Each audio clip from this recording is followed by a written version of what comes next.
Wacky. Tejano norteño, we talk to them all. Su servidor, el Bomb, Bomba Gómez. Su compa Eddie, el producer. And now it's time for Bumpa's Wacky Wednesday. Muerto el caballo, pero todavía no lo puedo olvidar.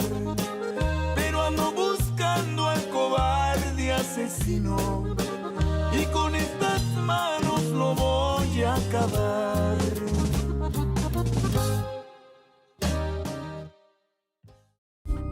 Orale! I'm Little Joe, and you are watching Bumper's Wacky Wednesday. I mean, Wacky!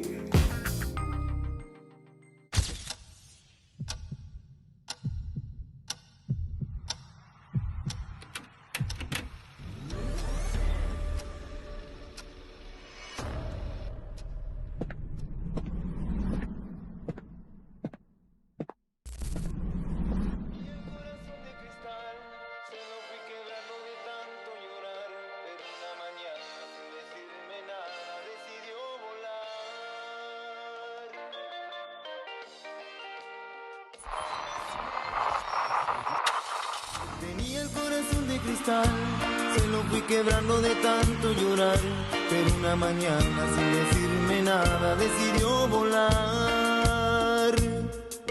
Yo estaba ciego de vanidad, en el escenario me veían cantar, y entre los aplausos se me fue olvidando y la dejé escapar.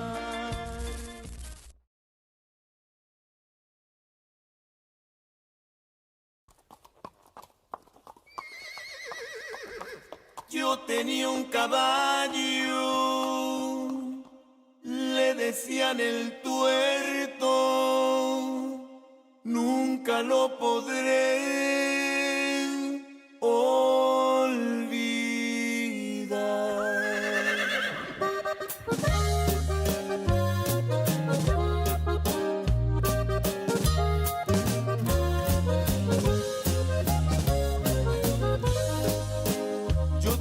Caballo, le decían el tuerto, le faltaba un ojo al nacer, pero al estar ciego no le importaba, siempre fue mejor para correr.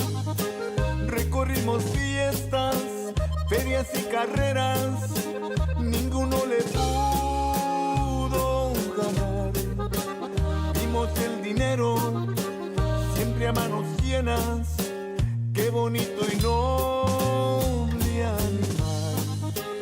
Un charro del norte me ofreció dinero, mi caballo el tuerto quería comprar, pero yo le dije por ese caballo, primero me vas a tener que matar.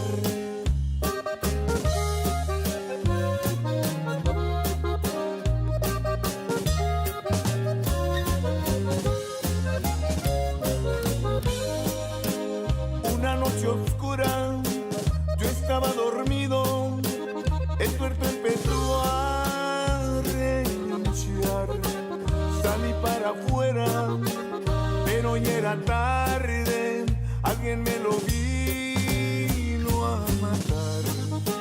Con pistola en mano, le grité al cobarde, algún día te voy a encontrar, pagarás muy caro tu cobarde hazaña, con tu vida misma la vas a pagar. Lleva ya 3 años de muerto el caballo, pero todavía no lo puedo olvidar. Pero ando buscando al cobarde asesino y con estas manos lo voy a acabar.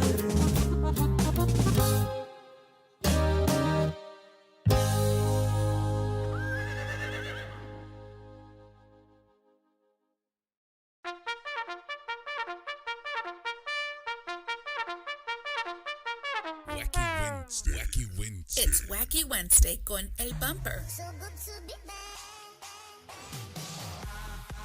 Unfiltered, The real deal. No pre-planning, no chingaderas. Straight up from the bill. Wacky Wednesday. B-Town's very own. It's Wacky Wednesday con El Bumper. Here's your host, Bumper Gomez.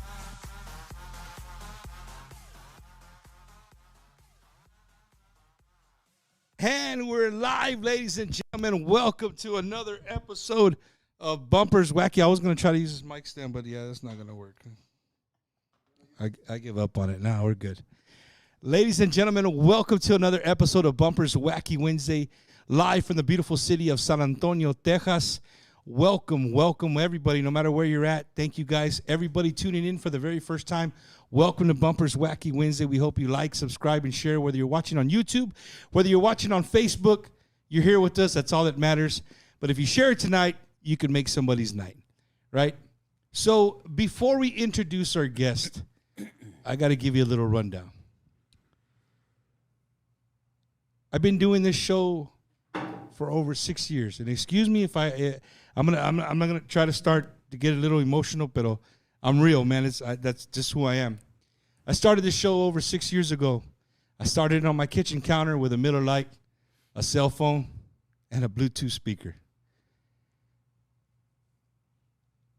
And never in a million years did I think I would be in this beautiful room with my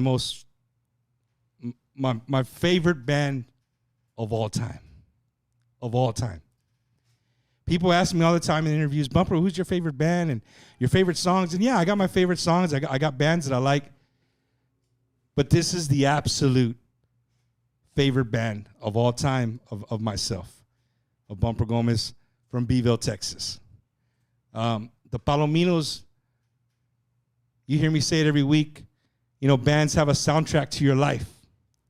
And different songs come in different parts of your life, and you hear a song, and it takes you back to a certain time in your life. And that's what the Palominos do for me. The Palominos are a group that you can listen to from Los Angeles, California to Miami. I can hear it on repeat, and I can roll over and over and over again until my wife looks at me like, yeah, otra vez. But I'm ecstatic, and I hope you guys are too, because this is not just a special night for me. It's a special night for the show, for Bumper's Wacky Wednesday, because we finally got them. We got Los Palominos to come onto the show and hang out with us, and for you guys to get to know them just a little bit differently.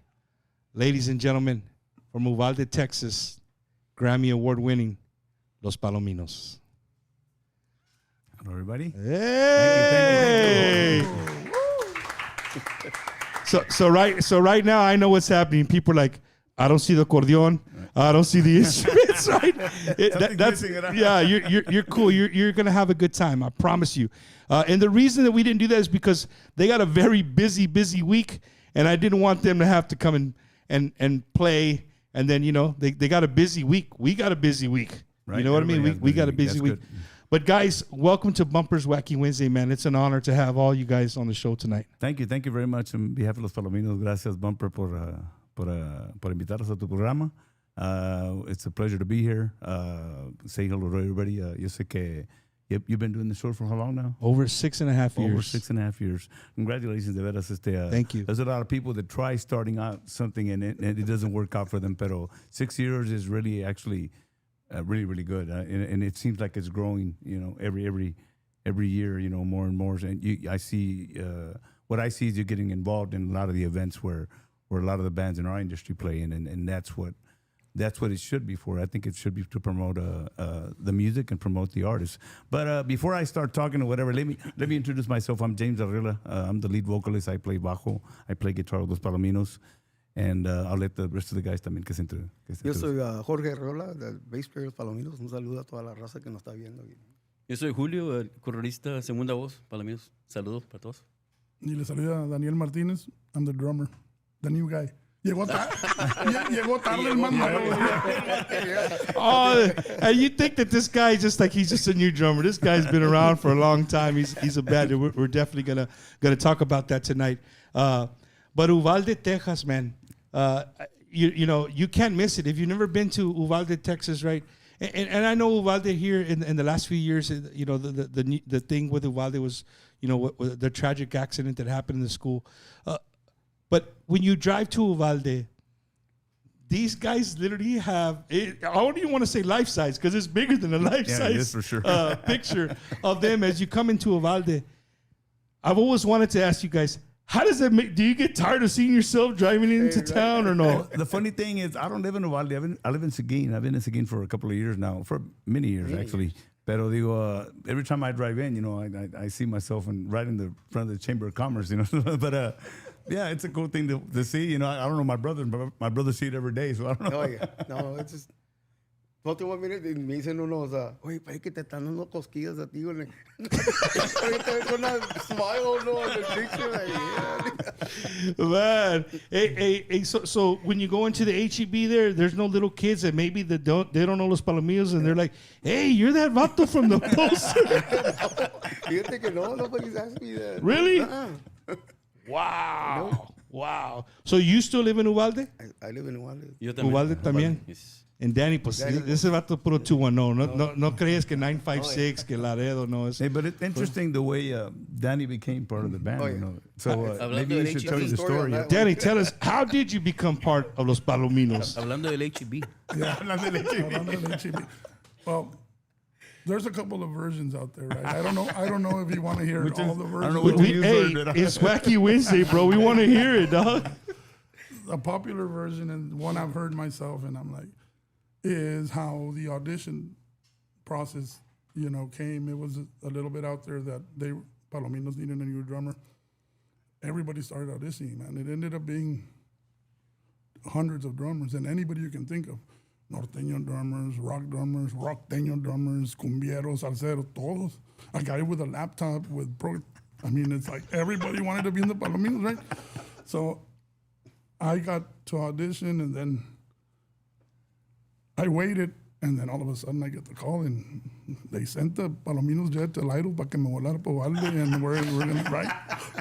And, okay, that's one version, but that version is not the way it happened. That doesn't exist, right? No jet ever arrived.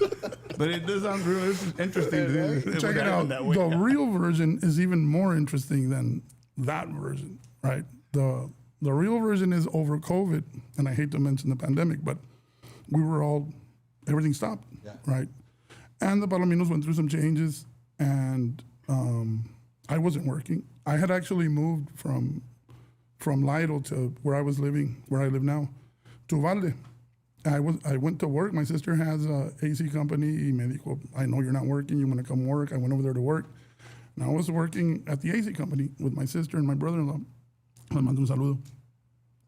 And sure enough, out of sheer luck, right, just no way to plan this, right? I was walking out of HEB, and Julio was walking into the HEB right at the entrance, right? I hadn't seen him in a long time. Of course, I know all these guys like everybody else. I always say I have a real unique perspective of the Palominos because I've been a fan like everybody else my whole career, my whole life. And now I get to play with these guys. It's like super cool, right? Dream come true. Dream come true, man, for real. So we've known each other through the circuit, through playing, right? Through the other bands I've played in. I ran into Julio. Hey, Julio, you know, me dije, ¿qué pasó, Dan? ¿Qué andas haciendo aquí? I tell him the story. I'm not playing. I'm working. And he tells me, have you heard that, you know, there's been some changes. You know, my brother's not in the band. I'm going to move from drums to accordion. And we're going to need a drummer. What do you think? It's like, man, I hadn't played for a year maybe, right? And it's like, it almost doesn't That had been the sound- longest, Danny, that you've never not played? Yeah, and besides it being the longest, I think all of us shared that like insecurity of what's going to happen, man. It was an ugly feeling of not being able to play, not being able to go out on the weekends and perform. Is it going to come back? Is this it, or what's going on? So when Julio said, you know, we're going to be looking for a drummer, it was like, man, you know, there's not even any way to describe the feeling of, number one, you know, the hope of being on the road again and playing with somebody, and then with the Palominos, it's like. But when he told you at the own wink, like, hey, we need a drummer, or actually, what he said is that it's going to take up a little bit of time because he was moving from drums to accordion and singing. So he said, I need a little bit of time or some time to learn songs and practice songs with my brothers. He said it's probably going to take a couple of months but just wait, and my brothers will call you, and then we'll take it from there. Sure enough, that's how it went down. They were working on Julio, learning songs. And you're talking about, man, you got to learn between 30 and 40 songs to have a good set. Fácil. Right? So then the call came, and it was the coolest thing. We did it absolutely old school. The guys have a room, a shed behind their parents' house, and they emptied it out, and we went in there to a shed, right, to wood shed, to learn songs, and now as a 4-piece, and it was the greatest feeling to kind of click right from the get-go. I think we all kind of felt like, man, this can work, right? There's still a little bit of, the wondering part of, are people gonna like it? Are people gonna dig it? But as soon as then we went on the road and started playing, the response was amazing, and it still is. And that's the real story. And I feel that story is like, well, you know, when cooler somebody than- tells a story and then you hear it, you're gonna add they add on something. to it. Everybody's gonna add something. The man. interesting thing about it is that, like he's saying, we rehearsed as a band for the first time after pandemic, and without my brother Johnny, which is, for us, it was a bunch of emotions going. It's like one of our brothers is missing, but the cool thing about it is, and we don't talk too much about this because everybody has whatever reaction they had to COVID. Whatever they went through COVID, we have no idea. And it's like, I remember I was living in Seguin, and I would call my brothers. That's the only way we would talk. Just how you doing? How's the family doing? Blah, blah. That's what we did.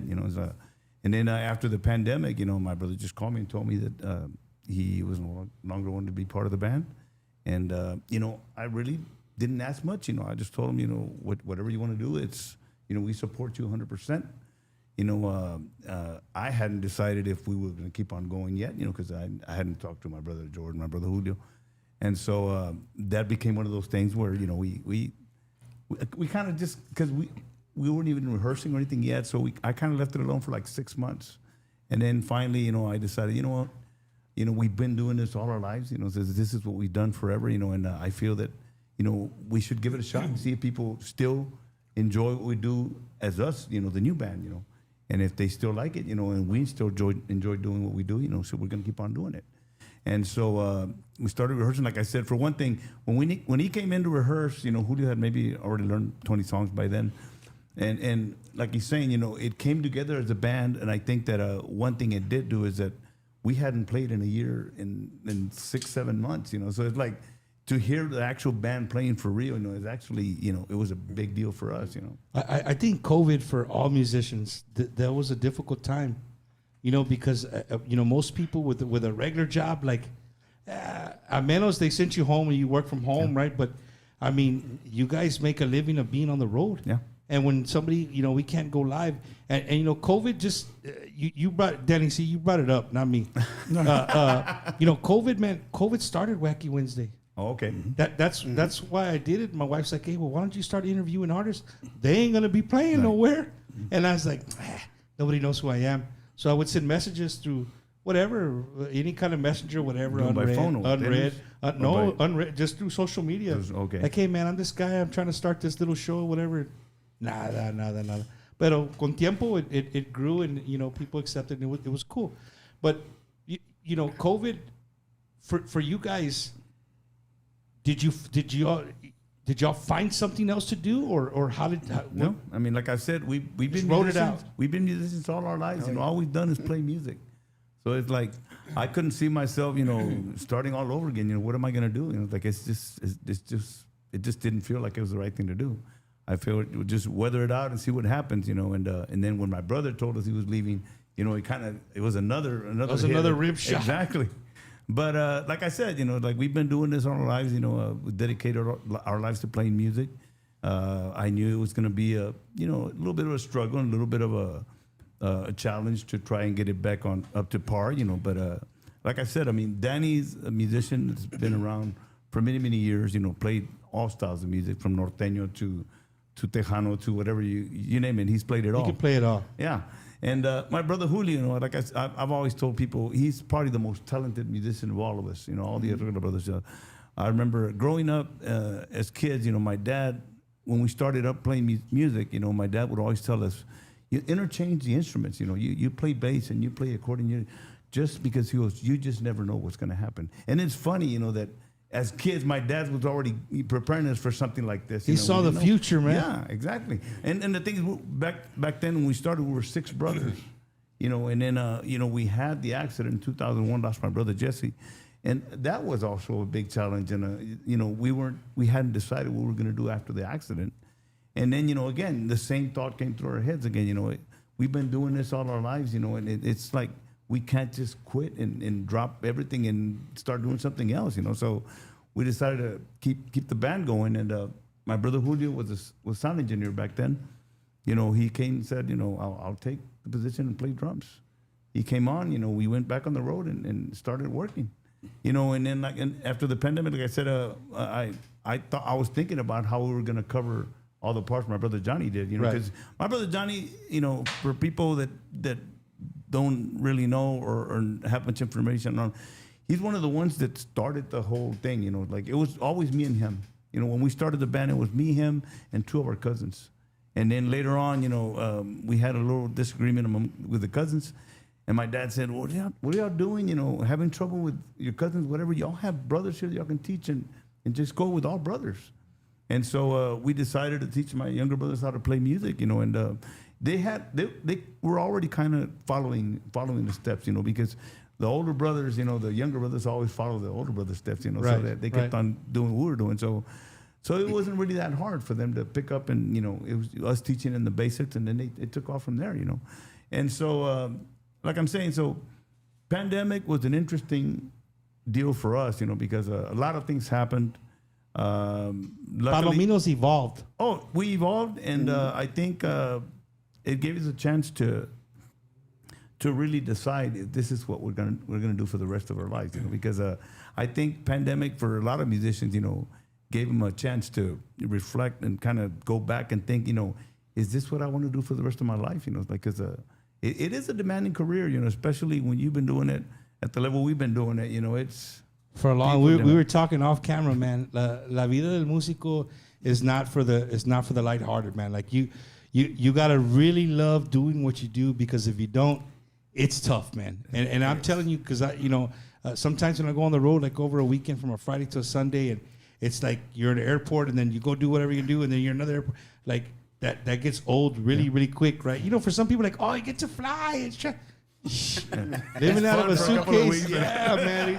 It gets old. It gets old real quick. You're getting your chones, flipping them inside out.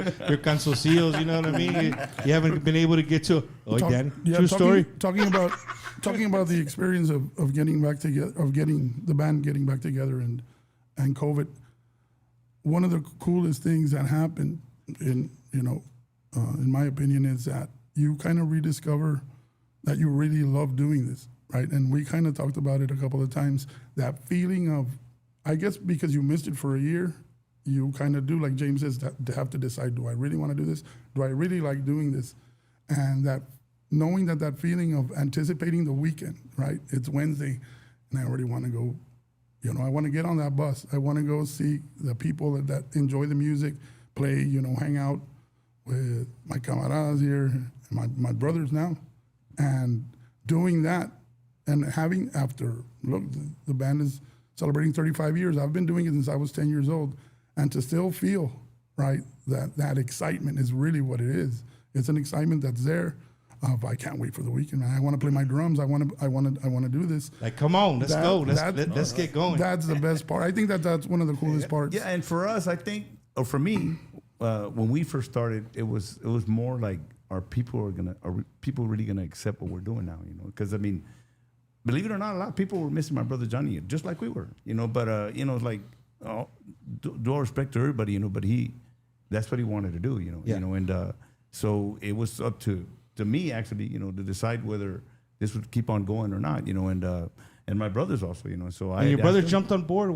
Did they have to hesitate a little bit? They were like, no, let's do this. I remember I called my brother George, and he said, you're the singer, you're the guy in charge. You just tell me if you want to do it, we'll do it. If not, we'll decide. We'll do something else. Because he's been part of the band since I started, or at least professionally. Because so there's a bunch of confusion with the 35th anniversary, because we professionally started our career in 1991. That's the year we signed our first professional contract. So I'm basing it on that. But I have many years. You were a prior to different that. name though. Yeah, a different name. We were barely trying to decide what we were gonna do. What style of music. We had no idea. This is 19. When I first started, actually, my first live performance in front of an audience was 1981. Yeah, I was 11 years old. There you go, ladies. Y'all are wondering how old he is. There, he just gave it away right there. And I'm not ashamed to say, people have seen me around for many, many years. They know I gotta be up there. Speaking of age and stuff, I love the stories of on the road and music, but like I was telling you off camera, I really would like to know what it was like for La Familia Arriola, like as little kids, man. You're 6 brothers. I would assume that your dad was a músico. My dad was a musician, but actually, when we were all born, that we're already a family of 7. Because we have one sister. Mm-hmm. My dad used to be a truck driver, full-time truck driver, but it was mainly locally there in Uvalde and San Antonio, these areas, and he used to haul asphalt to build the freeways and stuff like that. And so he would come and go every day, but he wasn't like one of those that drive. They're gone for like days at a time. So he decided to quit music because he and he tells the story. He tells us the stories now. He says, I remember growing up, being a musician. It was always about whether the guys were going to show up, whether they were going to go this weekend or not. He goes, I got tired of dealing with that stuff too, So it's like, llegas a salón solo. Te falta el bass player or drummer or whatever, So your age differences from oldest to you. What's the age difference? We're all 1 year apart. 1 year apart. We're all 1 year apart up to George. Mm-hmm. So it was my brother Johnny, Jesse, then me, then George. 1 year apart, and then they skipped a year. And then it was Jimmy, which is our sound guy. Yeah. And then it's my sister Sandra. And then who's the youngest? You're the baby. Yep. You're the one that got away with everything. What the? No. My sister. It's just an MVP. He's been a roadie, he's been a chauffeur, he's been a drummer, he's been an engineer, and now he's. Hey, so Julio, that's good, right? There you go, jack of all trades, the master. So your roadies now, when they're not doing their time, you can sit there and tell them like, hey, bro, they can't tell you like you don't even know you don't know how hard it is. But my kids remember are really They are for real. They're the roadies. Next generation, you got to start from the bottom. There you go, right there, man. So hey, what are you paying? With Whataburger or no? No, le sale caro. ¿Quieren un steak? No. Oh, man. Let's go eat. I gotta take my kids. Man, I have 8 kids myself, so I know, and they're all within close age except the baby, right? And I know what it was like to go to a fast food spot. It was never, I'll take a number 1 and number 2. No. Tú agarras el number 1 y tú nomás el hamburger. Tú agarras el number 1 y tú nomás el hamburger. You split the fries and you split the soda. Free refills. We knew all the places from here to West Texas. We knew all the places where you could buy like 5 hamburgers and 5 sodas for so much money. For so much cheap. Right. Hey, so the Chiquitos, man, like, what was life like, in the Arriola household when you guys were young, man, before, like pre-teenage years, 8, 9, 10, 11, 12, 13, like, what was life like for you guys? Well, what would y'all do? It was a normal childhood, like we, play around in the backyard, just like little kids, I remember the first time we started, well, my dad used to always play the guitar, when every once in a while bring out the guitar, sing a couple of songs, and we'd always like be real infatuated by that, but I think that as time went by, I remember my brother Johnny joined the 6th grade band, beginner's band or whatever, and he wanted to play saxophone. My dad bought him a saxophone, and then he started, my dad, well, the thing is, and it was funny because, so my dad bought him a brand new saxophone. He would bring it home. He'd say, they don't let me use it. He goes, what do you mean? He goes, well, we're not there yet. He goes, they're barely teaching us how to put it together and put the reed on there. Whatever. My dad said, I pay for that damn thing. You get it out and see what you can get out of it. Hell yeah. You better get some use out of that. That's how that started, and I remember it was with that. And then, so when we first started playing music, he bought us an organ. Yeah, it was an organ that had the keys where you could play the music, and then on the left side it had all the buttons to play, like a little bit of rhythm. And so that in that organ, most of us learned a little bit of music theory, tempo, keys, not keys as far as knowing the key of a song or whatever. We learned how to sing in key, and it was like something that we didn't study. It just came natural, Right. So that's how we learned the basis of music, and then later on, my dad started, dusting out the amplifiers and pulling out the bass and the guitars and stuff like that, because he had all that stuff in the closet. And you stayed with the bass. That's just like, hey, that was your favorite instrument. I started when I was 11 years old too, and until then. El bass, it was bigger than you. See, no, when I started playing, I would play only like 2-3 songs because the bass was too big for me. I had to be playing sitting down. yeah, only 3-4 songs. That's it. And then, my dad would get back into the band. Yeah, because when we started the band, it was me, my brother Johnny, my brother Jesse on drums, and my dad would play bajo with us. I would play bass. Mm-hmm. And then later on, when he was growing a little older, I picked up the bajo, and then he would play a couple of songs on bass, and that's how we started incorporating the brothers in the band.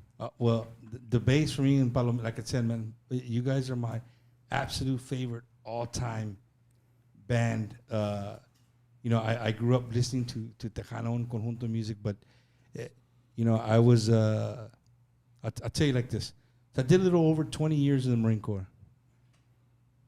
Palominos went with me every place I went to.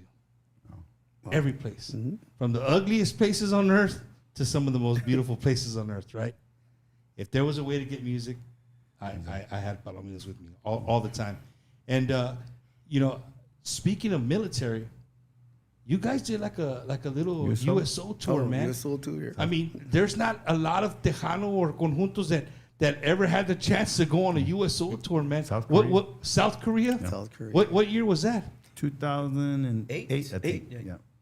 We did, what was it, 18 days? Or No, 9 days. No, 19 9 days? It seemed I like a remember long playing time. 9 days straight. Yeah, but the time it took us to get there, and then yes. it was. Hey, and y'all never been to that side of the world? Never. Never. It's different, right? Oh, yeah. It's very different. And it was very cold, dude, there. It was very cold. It was different, but we were traveling in luxury. I mean, it wasn't like they were taking care of you guys. Yeah, I mean, we were staying in nice hotels and everything. So it was like, but just seeing our raza, in South Korea was interesting, man. It was really, and I still remember, coming back when we were flying back from South Korea, some of the guys, flew back with us. I guess they were coming home. And I remember one of the guys that did go was one of the ones that pretty high ranked, and he came up to us and told us, man, you don't realize what you guys do when you come and do stuff like this. He goes, I mean, these people are far away from home. He goes, we realize that we got it all that way ourselves. You definitely realize that. But what I always tell musicos, man, what you fail to realize, man, or not now because you got to see it, but you bring home to us. Yeah, that's what you know what I mean. Whether it was live or not, just having you in our ears. In our rooms, if we got barracks or somewhere else, you know what I mean? And that's how Raza finds each other, too. Yeah. Oh, yeah. You know what I mean? We clean our rooms on Thursdays, pinche radio, full blast, dude. You know what I mean? And people walk by, hey, what you know about the Palominos? What you know about the, yo soy de San Antonio, I'm from, Corpus, whatever, and you get to, that's how you meet people, and you become lifelong friends, man. And definitely Palominos were always on our playlist. So that's cool, man. The fact that you guys are out there supporting the troops, it's one thing to say, hey, man, we support our troops, but if your asses got on a plane and went all the way to South Korea in the cold, you're supporting the troops, man, for sure, man. Oh, man. So if you just joined us, man, we're here with the legendary Grammy Award-winning Los Palominos, and I said the word Grammy.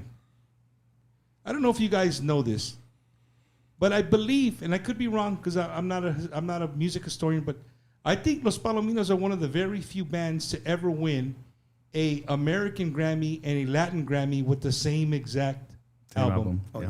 Mm-hmm. 2000, the first American Grammy for us, and in 2001, it was the first annual Latin Grammys, and we won the Tejano also for the first annual Latin Grammys. Yeah. And you already had won the American Grammy with the. Yeah. That's wild, man. It is That's pretty wild. Some simple kids from Uvalde, Texas, Yeah. man, small town, and you guys have traveled the world in Mexico. Shit, you can say the world. Some people say the world, like, hey, come on, bro, you've been in Texas and Monterrey, like, hey, you know what I mean? That's not the world, but you guys have definitely traveled the world. And speaking of traveling the world, man, I know Eddie wanted me to do it. Well, you know what? We got a little segment, man. We like to bring the top 3 Tejano songs in La Onda Tejana. We do it every single week on Bumper's Wacky Wednesday. And this is this week's Rudy Trevino's Tejano Gold top 3 songs. Hey, this is Rudy Trevino from Tejano Gold Countdown, and you're watching Bumper's Wacky Wednesday. And these are your top 3 songs of the week. 3. Te quiero besar. Te quiero amar. Te quiero besar. Te quiero amar. 2. Qué tonto he sido. Separarnos iba en contra de lo que marcó el destino. Si lo más bonito que viví, tú lo viví contigo. Hoy me pesa el orgullo. 1. Me gusta estar contigo así, cerca de ti. Hablar de amor, de ti, de mí. Y sonreír, porque te quiero. Yo sé que me quieres. Amor, muchas gracias. Tú no te imaginas lo feliz que soy al vivir junto a ti. Me gusta estar contigo así. Tejano Gold with Rudy Trevino. Oh, yeah, those are the top 3 songs in La Onda Tejana. Bumper, I thought you were going to give us the paddles and say yes or no to the songs. Oh, wow. You want to put you on the song? Do that, Daddy. Daddy, this is Wacky Wednesday. Don't make me. I will do that. I will do that. But Utalo is our good friend, Oscar from La Mafia, man, getting that number 1 spot. Felicidades, Oscar. Felicidades, Oscar, number 1. Yes. Hey, but some of that sounded a little familiar to me, man. It's us? Yeah. He's already said it. so Everyone's looking at you like, is it? Can we say? Can we the say? interesting thing was that we were in the studio starting our own album, and then Oscar was in the process of recording this album, and then he tells me, "There's just one song I did. I want to put a little bit norteño in it and kind of mariachi." So he put a little bit of both, but we went ahead and did the whole song. And then he releases a song, and he released one with a mariachi and the norteño, and then he went ahead and released one with just the norteño also. So y'all did the mariachi part.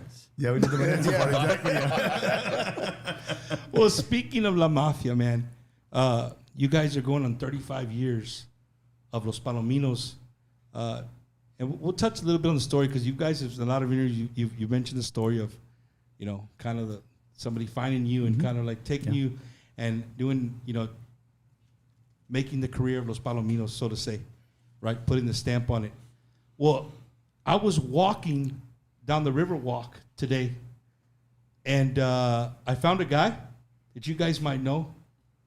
Got something to say to you guys. Check it out. Congratulations, guys, on a 35-year musical journey that I am honored to be able to say I've been a part of, and I know you'll have so much more to give. Best of luck.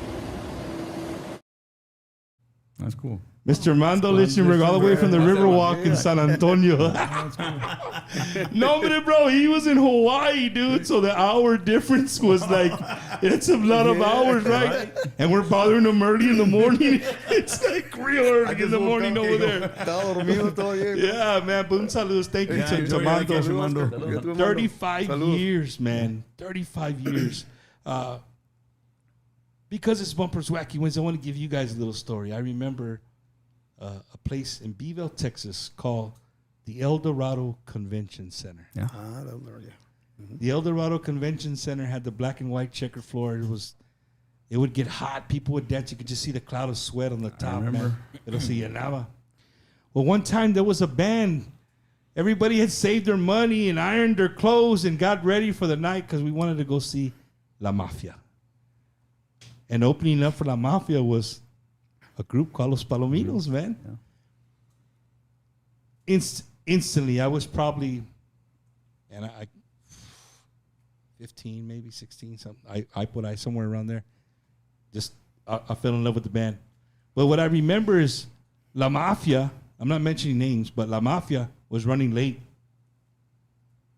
and I think you guys had to play a little longer than normal, and the crowd was like, "Is La Mafia coming or what?" But I remember going to the back, man, because I was good friends with another young DJ. You guys might know him over the years. He's been out of the radio industry for a long time. But he's one of my best friends growing up, El Muñeco from Eagle, Texas, Fernando Hernandez, right? Yeah. You guys used to go by KTKO or KIBL back then, right? And so I remember going to the back of the El Dorado, and you guys had I think it was a van and just like I don't even know, you had a little trailita, right? Like I think we had an equipment truck, like a small equipment truck, right? Yes. And y'all were like, hey, we're going to Whataburger. You know, that's like you guys have gotten paid. You're going to go to Whataburger and head back to Uvalde. And 35 years later, you're headlining freaking the Bert Hawkton Arena. You know what I mean? Like that's a long way, man. 35 years. An interesting thing I can tell you about that night at that show. You remember that show? I remember it clearly because it was a night where me and my brother Johnny made a real important decision in our career. I remember we were having an issue with the guys, not really from La Mafia. They didn't make it seem like it was a band. I knew it was the band, but their manager kept on calling us. It was Henry Gonzalez, was Oscar's brother. And we had an issue with wanting to change our name. So we were known as Los Tremendos de Johnny Arriola. Well, actually, when we started out, we were named Los Tremendos Pequeños because we were a bunch of kids. Right. And then as we got older, we renamed the band, and we named the band Los Tremendos de Johnny Arriola. It was Johnny, my brother, my oldest brother. ¿Verdad? And we used that name when we started first playing with La Mafia. You know, we opened up a show with them in Kerrville, I think, and then we did Uvalde, and then we did other places. But by this time, we did Beeville. I remember they kept on throwing at us, we need to find a new name for the band. And we were like, you know, in our thoughts, you know, of course, you know, we knew Uvalde was our world. You know, it was like Uvalde, Cotula, the little towns around Uvalde. You know, we thought if we change our name, none of those people are going to know who we are. You know, like everybody's going to say, who's this new band with a new name? And so we were thinking we're going to lose all those fans. You know, I'm thinking that this is maybe 1989, maybe 1990. And so I remember that night, Oscar and Mondo came up to us, and I remember they were tearing down the equipment, the roadies for Mafia. And I remember that night we used our equipment because we had a little disagreement. We played San Marcos the night before. We had a disagreement, and I remember they said we couldn't use their equipment. But for us, Mafia said that. And you know, my dad was always the person who was prepared. He said, you know, let's just take our stuff because you never know. And so we get there, you know, and they pull that on us. You know, you can't use the equipment, nothing. So we set up our own stuff and we played San Marcos. And then we knew we still had a gig in Beeville. You know, we didn't know how they were going to treat us, but we were still going to show up. Right. So we show up, you know, same thing. You know, they gave us attitude. You know, okay, we set up our equipment. You know, we played. And I still remember we talked with Mondo earlier that day. And, you know, he said a bunch of things that made sense. But to, you know, some 18, 19-year-old, 20-year-old kids, it kind of doesn't mean anything, you know. And then I remember we played that night, you know, Mafia played, whatever. After the show, they were turning down the equipment. It was me and my brother Johnny, and we were inside the salon, and we were talking about the name and stuff like that, you know, and they were like, you know, this is a real big choice. He goes, because, you know, changing your name, this is going to be you for the rest of your career. Rest of your career, yeah. He said, but the way we see it, you know, is like Los Tremendos, it's a great name. He goes, but to us, Los Tremendos is more like a description of a band, like Los Tremendos Gavilanes, Los Tremendos blah, blah, blah. You know, he goes, so we're trying to find a name that's actually something, you know, unique, something that it's something. It's not just a description of something, you know. It's an actual object. Exactly, something that actually exists, you know. Right. So in Mondo's eyes, he said, in my eyes, what I'm looking at is Bronco was just, you know, barely taking off, or maybe he was becoming a pretty big band then already.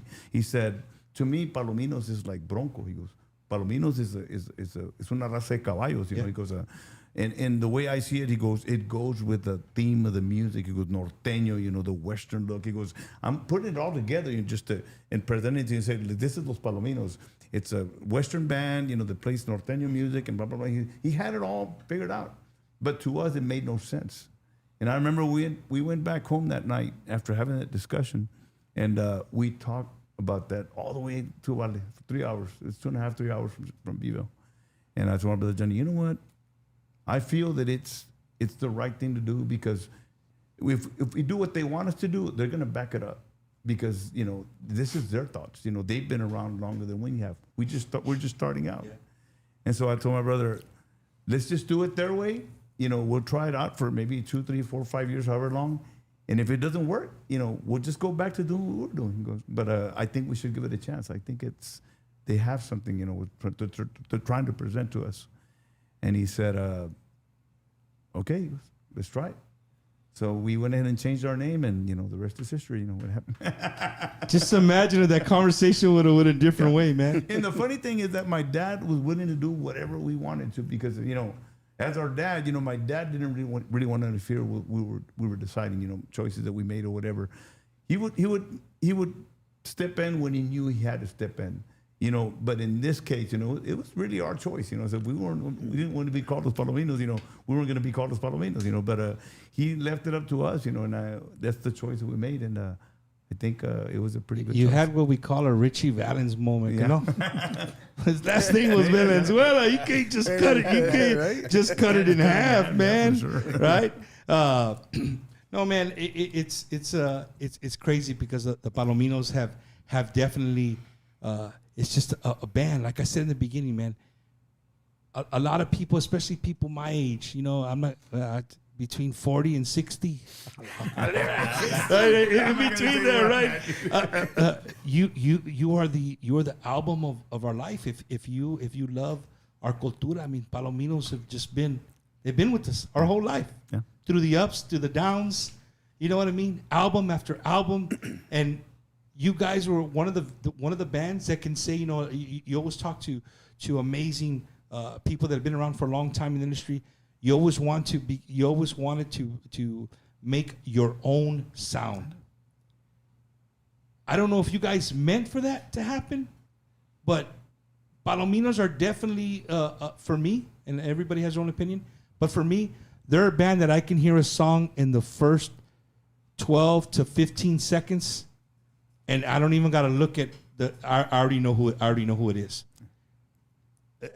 I can't remember who it is, but they said, that's when you made it. When you can do that, and somebody can say, hey, that's Palominos, right? You don't even got to sing one note, one word. We know that's Los Palominos, man. So, yeah, it's amazing, man. It's amazing the career you guys have had. And are you now you just kicked off with Bird Dog, and you kicked off the 35-year tour, right? What a concert, dude. I know. It was. I remember we did 2 songs.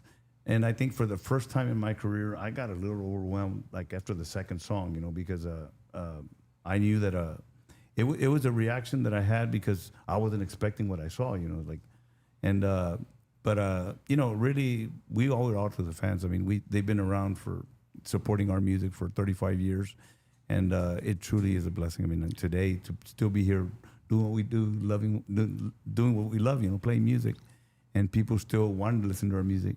You know, that's what we're here for. And I keep on telling people, because I remember when we made the press conference to announce the tour. You know, I told Mike and I told the guys, I go, wait, people are gonna think we're retiring. It's just like last year we had several bands retire. You know, Elida, when she did her thing, yeah, people. And so I wanted to make clear that that wasn't what we were doing. You know, it's like we'd never done a tour like what we're doing right now. And we want to celebrate it. We actually wanted to do something for 30 years, but that was right after COVID. We were too busy trying to restart again after COVID. Right. It would have been definitely hard. So it was a lot. Yeah. But 35 years, man. That's a long time. Yeah, it is. To be consistent. It's one thing to have a hit. Everybody sings that hit and it goes away. The Palominos just have hit after hit after hit after hit again. You could just hear it forever and a day, man. And I think that's what separates you know, the amazing bands from just a good band. You know what I mean? Amazing bands, you know, they were able to find a way to rekindle that personal relationship with the fans. Yeah. You know what I mean? And that's a hard thing to do. Like, you know, you could come out with a song and you know, your song hits top, but then what do you do? Yeah. How do you top you know, it? stay relevant? It's a tough thing. I you think know what I mean? Silk does is that, like, I feel that, you know, our music has evolved, you know, from when we started. You know, we started out with songs like Corazón de Cristal, you know, El Ganador, stuff like that. You know, and then as years went by, I remember we started a recording with Fonovisa, and they wanted something different, you know. So we recorded Mi Obsesión, Te Quiero Más, which is a completely different sound, you know, real norteño, and people accepted it, you know. So it keeps on evolving, you know. Like the song Mi Obsesión. That is probably my favorite song de Los Palominos. It's me and my wife's like, because when we met, like that was like the song, right? You know what I mean? Like you guys remember? You guys remember this with the phone? Before you could send music and all that stuff, that's how we used to do it, man. So again, and speaking of that, like look how much stuff has evolved, bro. From when y'all started. Puro cassettes ahí in Kmart, Walmart, with the plastic, ¿te acuerdas? So you couldn't steal them. No, social media, you know, like there was no social media when we stared. You know, it's like we've been through a bunch of the radio. I mean, we were talking off camera too. Like I think, you know, to the people watching, like when you see a band like Los Palominos and you see them on multiple podcasts, you know, in Mexico, here in the United States, all over the place. Like this is the equivalent of them doing radio tours almost back in the day, going on the road. And speaking of the road, like that's the things that you guys, I think as a fan, until I done this show, I never realized that lifestyle, right? You play till 1 or 2 o'clock in the morning. You got to tear down. You maybe if you are staying in a hotel, you get a hotel, and then you got to do a radio station interview at 7:30, 8 o'clock in the morning. Yeah, man, like that's tough. And you're answering the same questions you're gonna answer all day until noon, right? To say the same exact questions. No, for sure, man. Eddie, let me know when we got our guest on if they click on. All right, is he on? No, not yet. Okay. We got a special guest coming on today for you guys from an undisclosed location. I mean, he doesn't want to give away where he's at. He's on vacation too. He can't be on vacation. He's on vacation. But we also do something on here. We do a little segment called What's Bumper Bumpin'. And so what we do is we kind of round up some songs that are out there floating around. Eddie does a great job of putting this together. And it's just some new music for people to check out that's out there. And this is this week's What's Bumper Bumpin'. It's time to check out What's Bumper Bumping. Saber que estás en otros brazos, que nuestro amor ha resultado ya en un gran fracaso. Vete ya lejos, ya de aquí. Si no quieres saber de mí, vete alejándote de mí. Has causado mucho sufrir, no digas nada.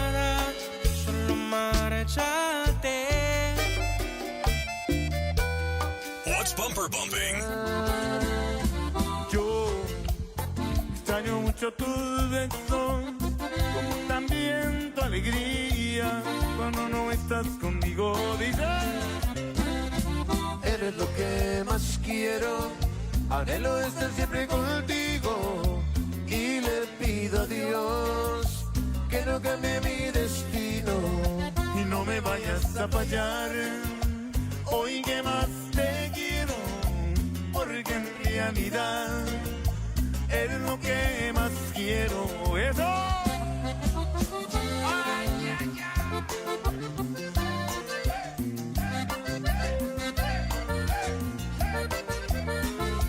What's Bumper Bumping? Camarón que se duerme, se lo lleva la corriente, y lo mismo pasa entre la gente. Camarón que se duerme, se lo lleva la corriente, y lo mismo pasa entre la gente.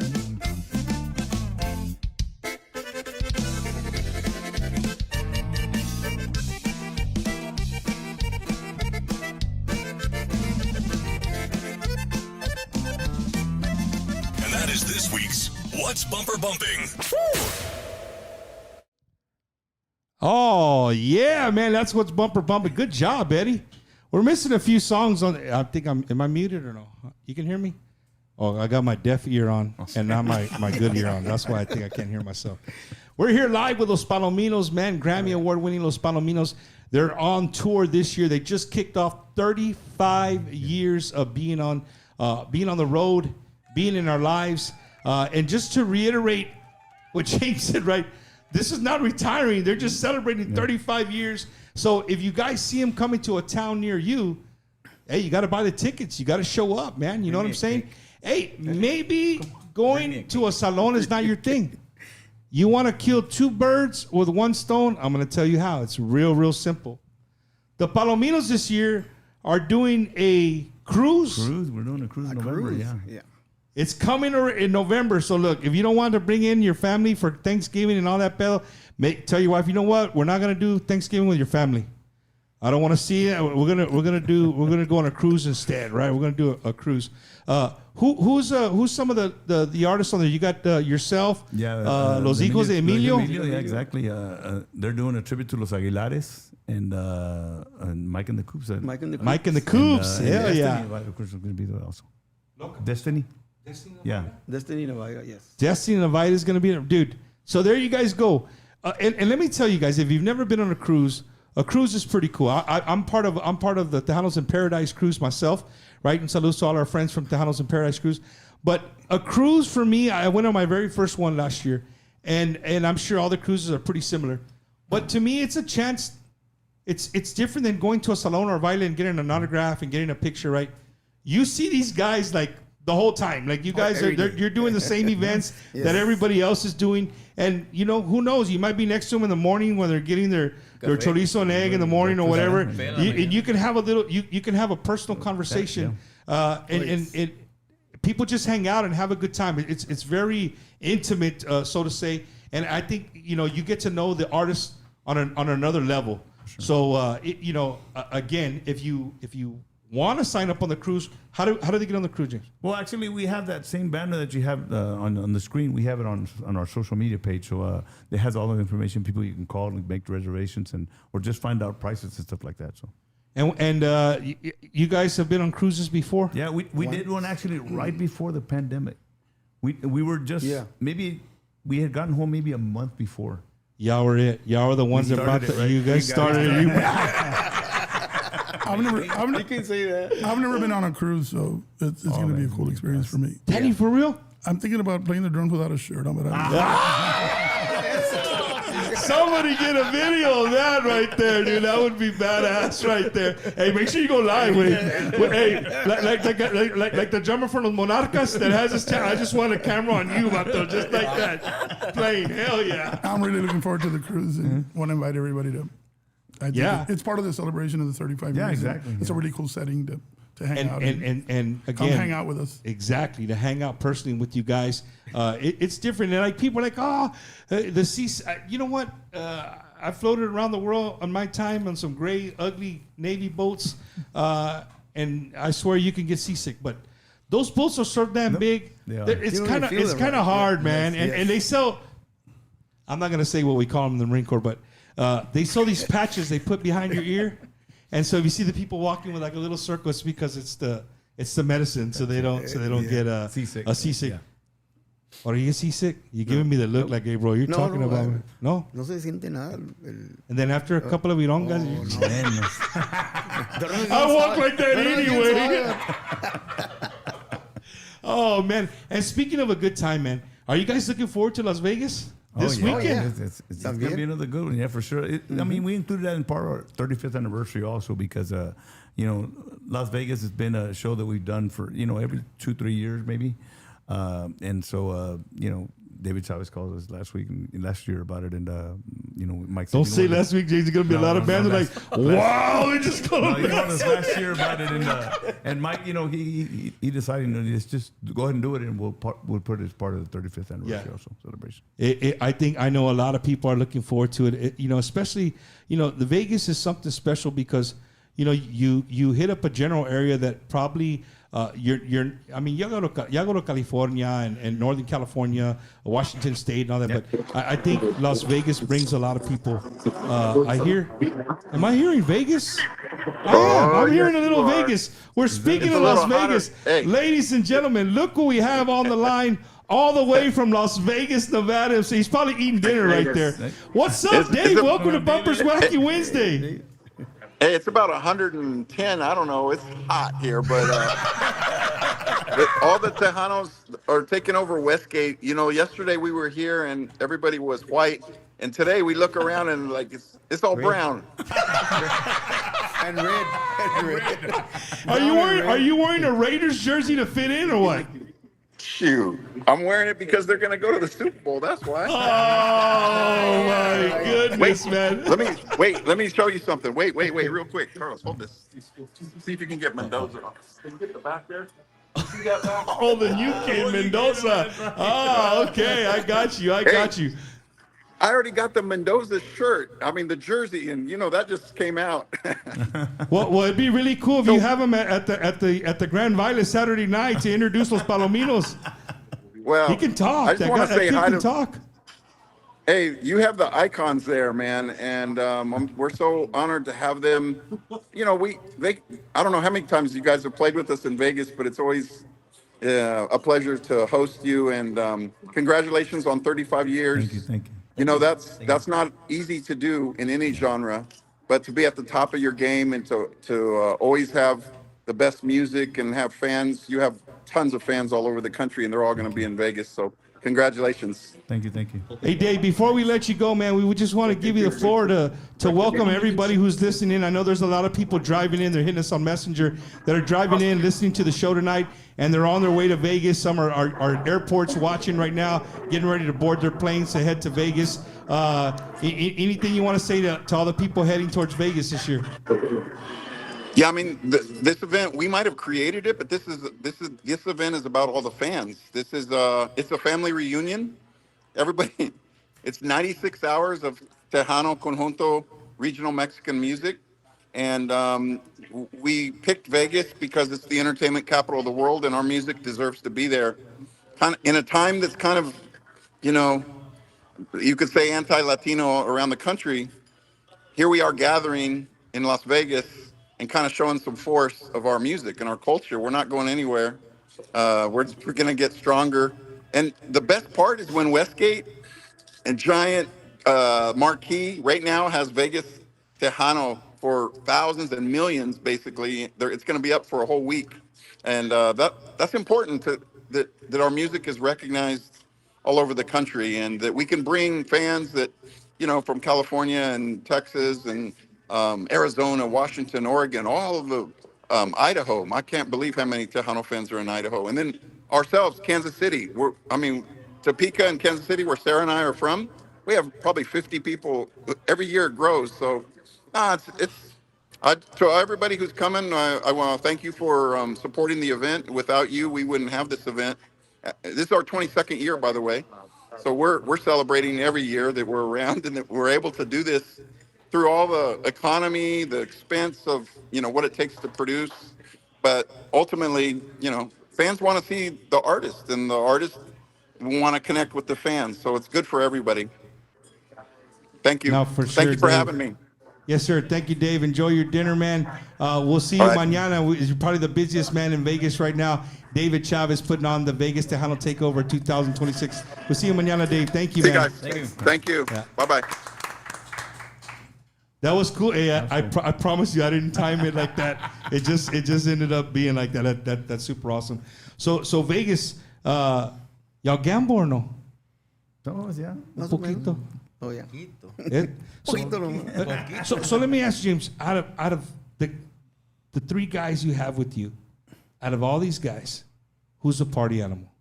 Party animal? I know who it is. I'm just waiting. All of us look the same way. Okay. Everybody starts looking to the middle, and he's like, "Oh, I don't know, man. Are you talking about me, man? Oh, goodness, man. Oh, that's hilarious. That's hilarious. Well, Eddie, Eddie is a producer of the show, and we're always looking to just find a way to, for the people to know the bands and the artists a different way, right? And the Palominos story is amazing. The humble beginnings in Uvalde, Texas, changing the name to Los Palominos. You could have been. You could have been Valens, right? You know what I mean? They cut your name in half. You could have been Arre, right? You could have been Arre. Hola.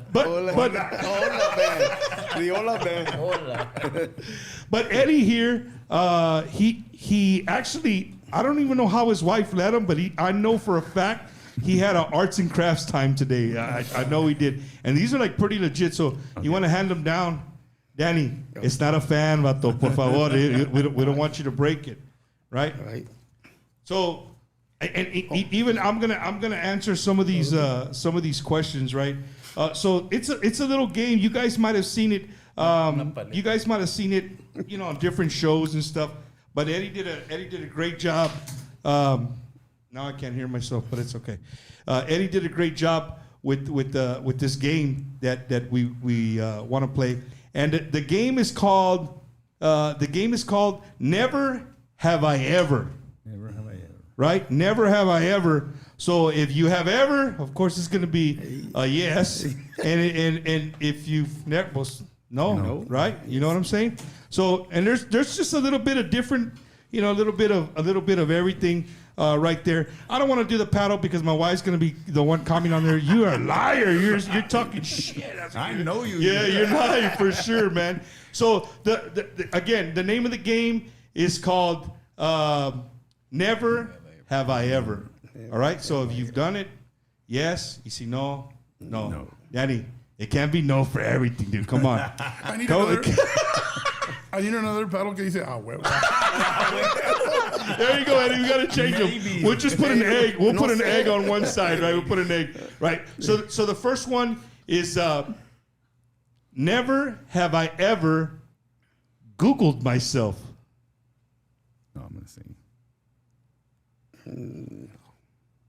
Wow. Never, huh? That'd be interesting, though. Well, hey, when y'all are bored now, when y'all get on the plane, y'all gonna be googly. There was when I was at an Eagle Pass, and we're at the restaurant eating, me and my wife, and there was a guy there. Hey, can I take a picture with you? Le digo, yeah. Dijo, I googled you. You're one of the He wanted to make sure. Hey, I think a lot of people do that. I see people all the time, and I'm like, hold on, and I'm like that, looking like, no, the eyebrows are different. It's not him. And then I told my wife, wait, so if I Google myself, do you think it's better? No, man. So now y'all gonna go Google yourself, right? Wait, Google. Never. Here's the next one. Never have ever been recognized while trying to eat. No. Yes. Never. They never bought. I mean, this guy goes to the same taqueria every day. He has to, bro. He has to go to the same taqueria every day. All right. So here's another one. Never have I ever gotten lost on the way to a gig.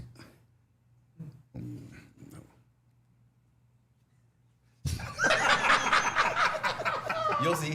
He was still at the taqueria eating, bro. He was lost. No tenía mi phone. El Google. Oh, man. All right. Not counting today. We'll do Not counting today for the last 1 year. Me perdí. All right. Never have I ever missed a show.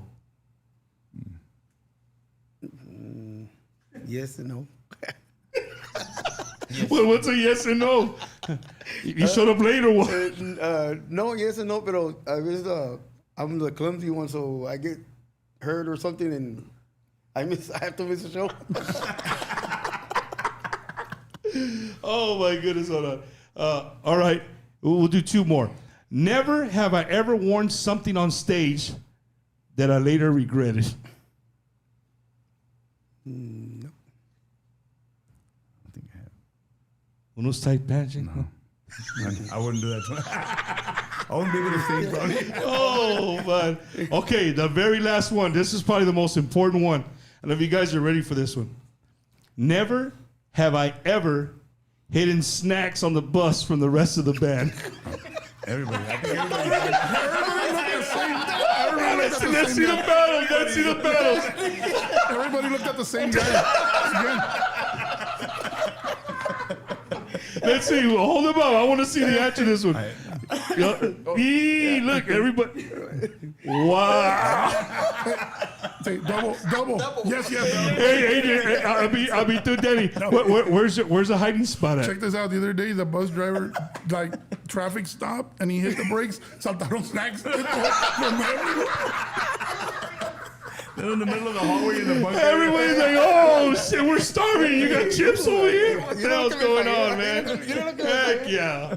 All right, man. Well, I appreciate you guys being the first ever to play this game. That's pretty cool. That's cool, yeah. You know what I mean? Something a little bit different. For but sure. everybody join us, man. We're here again with the Grammy Award-winning Los Palominos, all the way from Uvalde, Texas, celebrating 35 years of being on the road.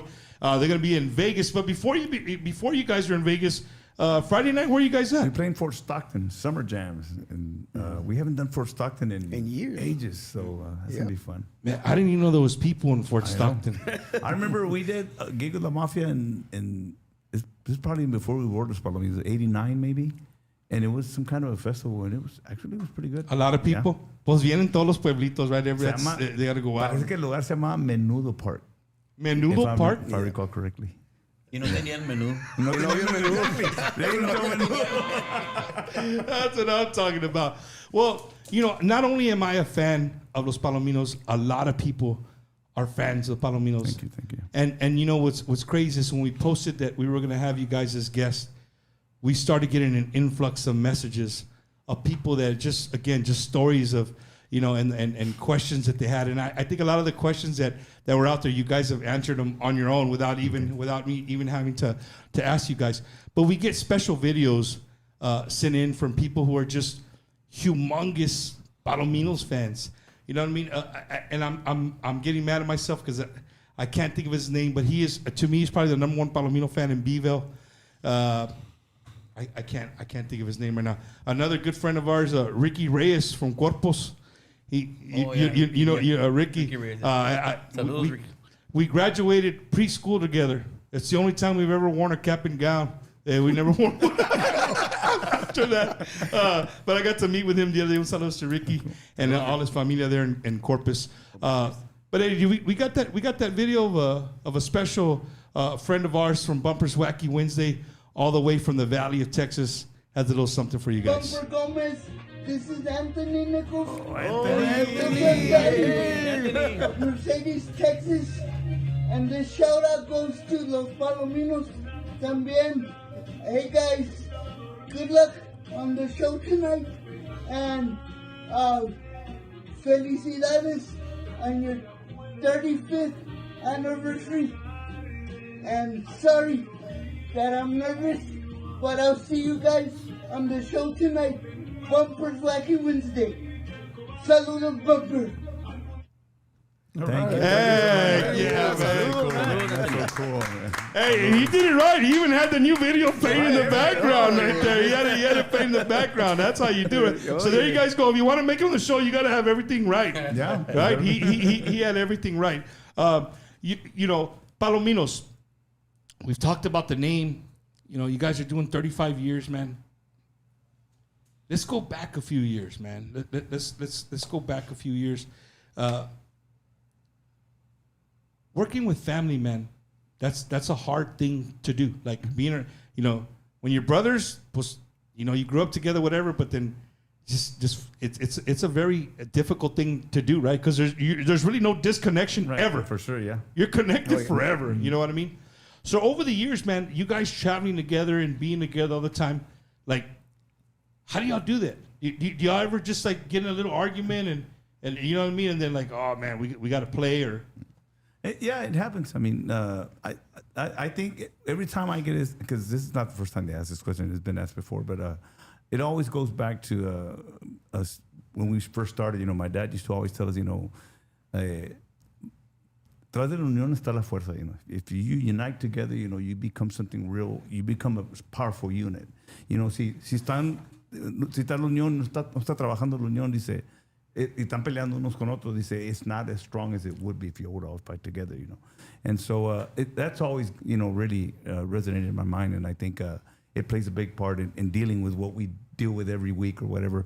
But I think, you know, we've been blessed. We've been with so many great things. For one thing, I think most of the years we've toured, maybe 30 years, maybe a little less than 30 years, we've always had a tour bus, you know. So it's like, it's big enough. The same one? The same one? No, we've changed buses through the years, but it gives us a chance to, you know, if you're not getting along with everybody, you just go to your own little spot and, you know, just, you know, cool down for a little bit or whatever, you know. But I mean, it's like anything, you know. I think just like any family, you know, have brothers and sisters, you know, have a little disagreement. I remember in the studio we've had a lot of disagreements also, you know, but we figure out a way to, you know, make it work, you know, and at the end of the day, you know, it's become, you know, part of what we do, you know. Yeah. And when you guys are in the studio, man, who's the guy that, if you're the leader, who's the guy you got to get on all the time? Like you know what I mean? Like you just know, like, hey, dude, that's not how it goes. You know what I mean? Well, actually, you know, when we're in the studio, it's very different. There is a leader, you know, but there's always, you know, the chance for everybody to do their thing and, you know, put in their little 2 cents to it. Yeah. 2 cents to the song, you know, and then you know, it starts coming together and you know, the leader takes the stand and says, like, let's do this and we're gonna do this way. This is how this song's gonna end up, and so it works out for us. And James, how have you guys been able to, like, talk us through a little bit on how you do your song selection? Because, you know, there's not a lot of groups that you can hear the whole album and even the number 7 and number 9 song, tan con madre, bro. you know what I mean? There's some albums you can play and it's like 1 and 2 and maybe one in the middle is good, and then the rest you're like, those are all filler songs. You can just tell. You know what I'm saying? But sometimes people get lucky. A filler song takes off, man. Never know. How do you guys work that? I think what's worked for us is that, you know, we've always, like, we've been lucky. You know, we've been lucky that we've recorded the first song for writers. Like Oscar Ivan, we were one of the first artists to record one of Oscar Ivan's songs. And I feel that every songwriter, when you catch them when they're first starting out, they have a unique way of writing because they haven't caught habits or you know, styles from somebody else. Está fresco, exactly. You know, and I think in our career we've been lucky enough that we've caught a lot of writers in that part of the career. You know, and so after like 2-3 albums, they'll send you material and you'll start recognizing where they start sounding like so and so and like so and so's music. You know, so it gets a little bit harder to distinguish, but they don't realize that what they first come out with at first, you know, it's unique. You know, nobody's idea but his. Right. And we've been real lucky. I remember I've told this story before also, but La Llama, the song was a big hit for us, big Tejano hit. Yet the song was written by a Cubano. You know, how do you convert a song that's a salsa song? I think it was a ballad. It's more like a ballad, pero la escribió un Cubano. You know, so it's like, I think some of the words we also changed in the song because we don't use those words. Saying, you know, but I'm just saying, I feel that there's something, you know, in the way, you know, people write that's unique, you know, porque también recuerdo que hay canciones que son de writers argentinos, you know, the same thing, you know, we changed a word or two to make the word kind of fit our, you know, style and our word. Our dialect. Yeah, our dialect, exactly. And, but I feel that in a way, you know, it's different. You know, it's very, very different. You know, the way the music is done, the way you know, what they're talking about. You know, and so and we've been real blessed in the way that you know, como te digo, we've had the honor of meeting some of these people. You know, when they're starting out their career, and some writers have been around for a long time. You know, yet they've never had a Tejano artist or a regional Mexican artist record a song. You know, so. You're right about that because I think I heard like Vendevórame otra vez. I heard it like in a salsa version. I was like, wow. And my friend era de Puerto Rico. Un saludo to my good friend Noel Santiago in Florida. We were drinking beer together in Marine Corps, and I played the Mas version, right? And he looked at me and he's like, "Hey, bro, esa canción salsa." And I'm like, "No, it's not, bro. It's Joe Lopez, dude. That's Grupo Mas." Like, no. You know how we found out? You know how we won? Because we had CD books back then. So we had to pull out the CD, and you remember in the middle of the CD, it would always put the year right? The year that the copyright came out. Well, that he was right. That salsa song was older. It was older than the thing. So that's cool. A lot of people don't know that, right? You know, music, different genres change, but the words are there. You just kind of change it to what we like. Yeah. And just album after album of just amazing music, man.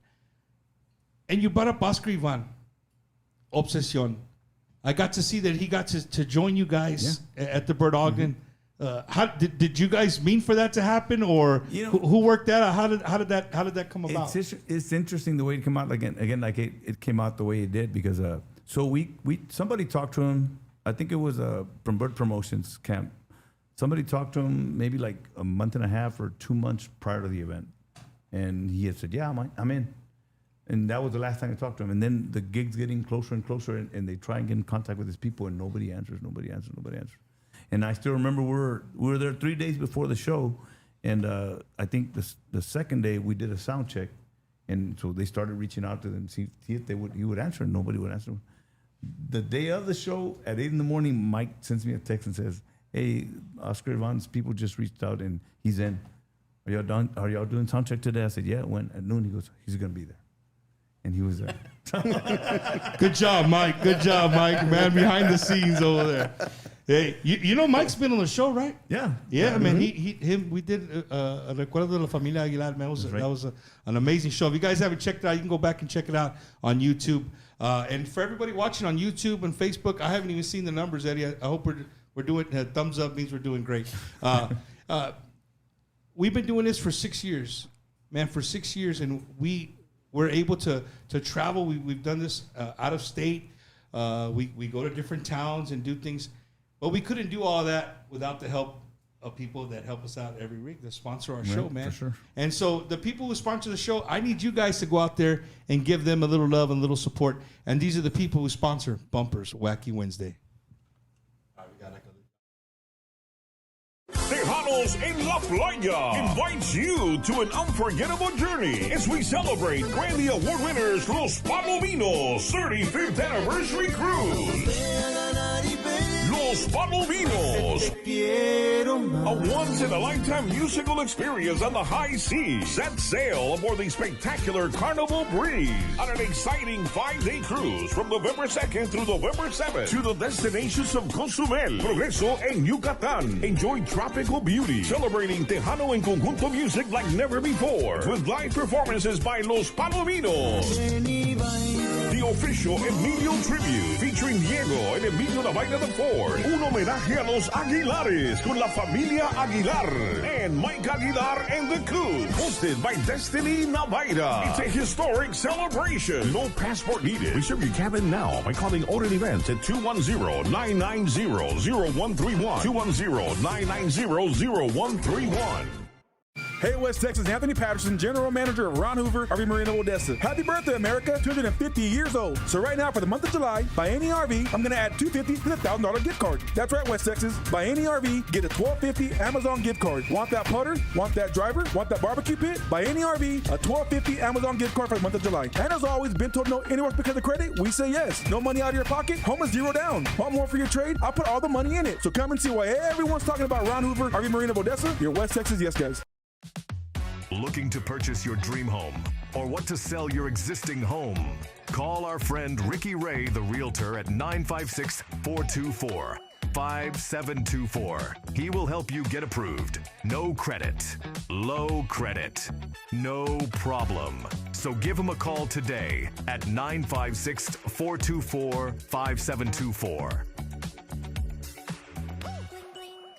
Blue Agave Travel celebrates its 14th annual Tejanos in Paradise Cruise Bahamas 2027, presenting another experience of a lifetime. Departing from Galveston, Texas on Carnival's cruise ship Dream, Saturday, January the 30th to Saturday, February the 6th of 2027. This exciting 7-day adventure carries you through the turquoise waters of the Caribbean, Key West, Celebration Key, and Nassau, Bahamas. Give us a call, 512-375-5724. nearest 7-Eleven. Get your cabins now. 512-375-5711. TejanosinParadise.com. No passport required. It's time to celebrate with Blue Agave Travel and Tejanos in Paradise 2027.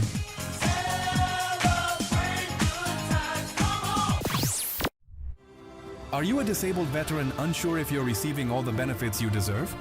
Contact Just for Veterans, Coach Retired Sergeant Major United States Marine Corps, Oscar Ornelas at 951-388-4072. With a deep passion for serving veterans from all branches, he specializes in VA ratings to ensure you receive what you've earned for serving our nation. At Just for Veterans, getting your disability claim processed is now straightforward, thanks to our veteran design system. Don't delay. Book your consultation today with Oscar Ornelas at 951-388-4072. Remember to mention you've seen this ad on Bumper's Wacky Wednesday. Just for Veterans, if you don't win your claim, you don't owe us anything. Your benefits matter, and we're here to help. Tenía el corazón de cristal, se lo fui quebrando de tanto llorar, pero una mañana sin decirme nada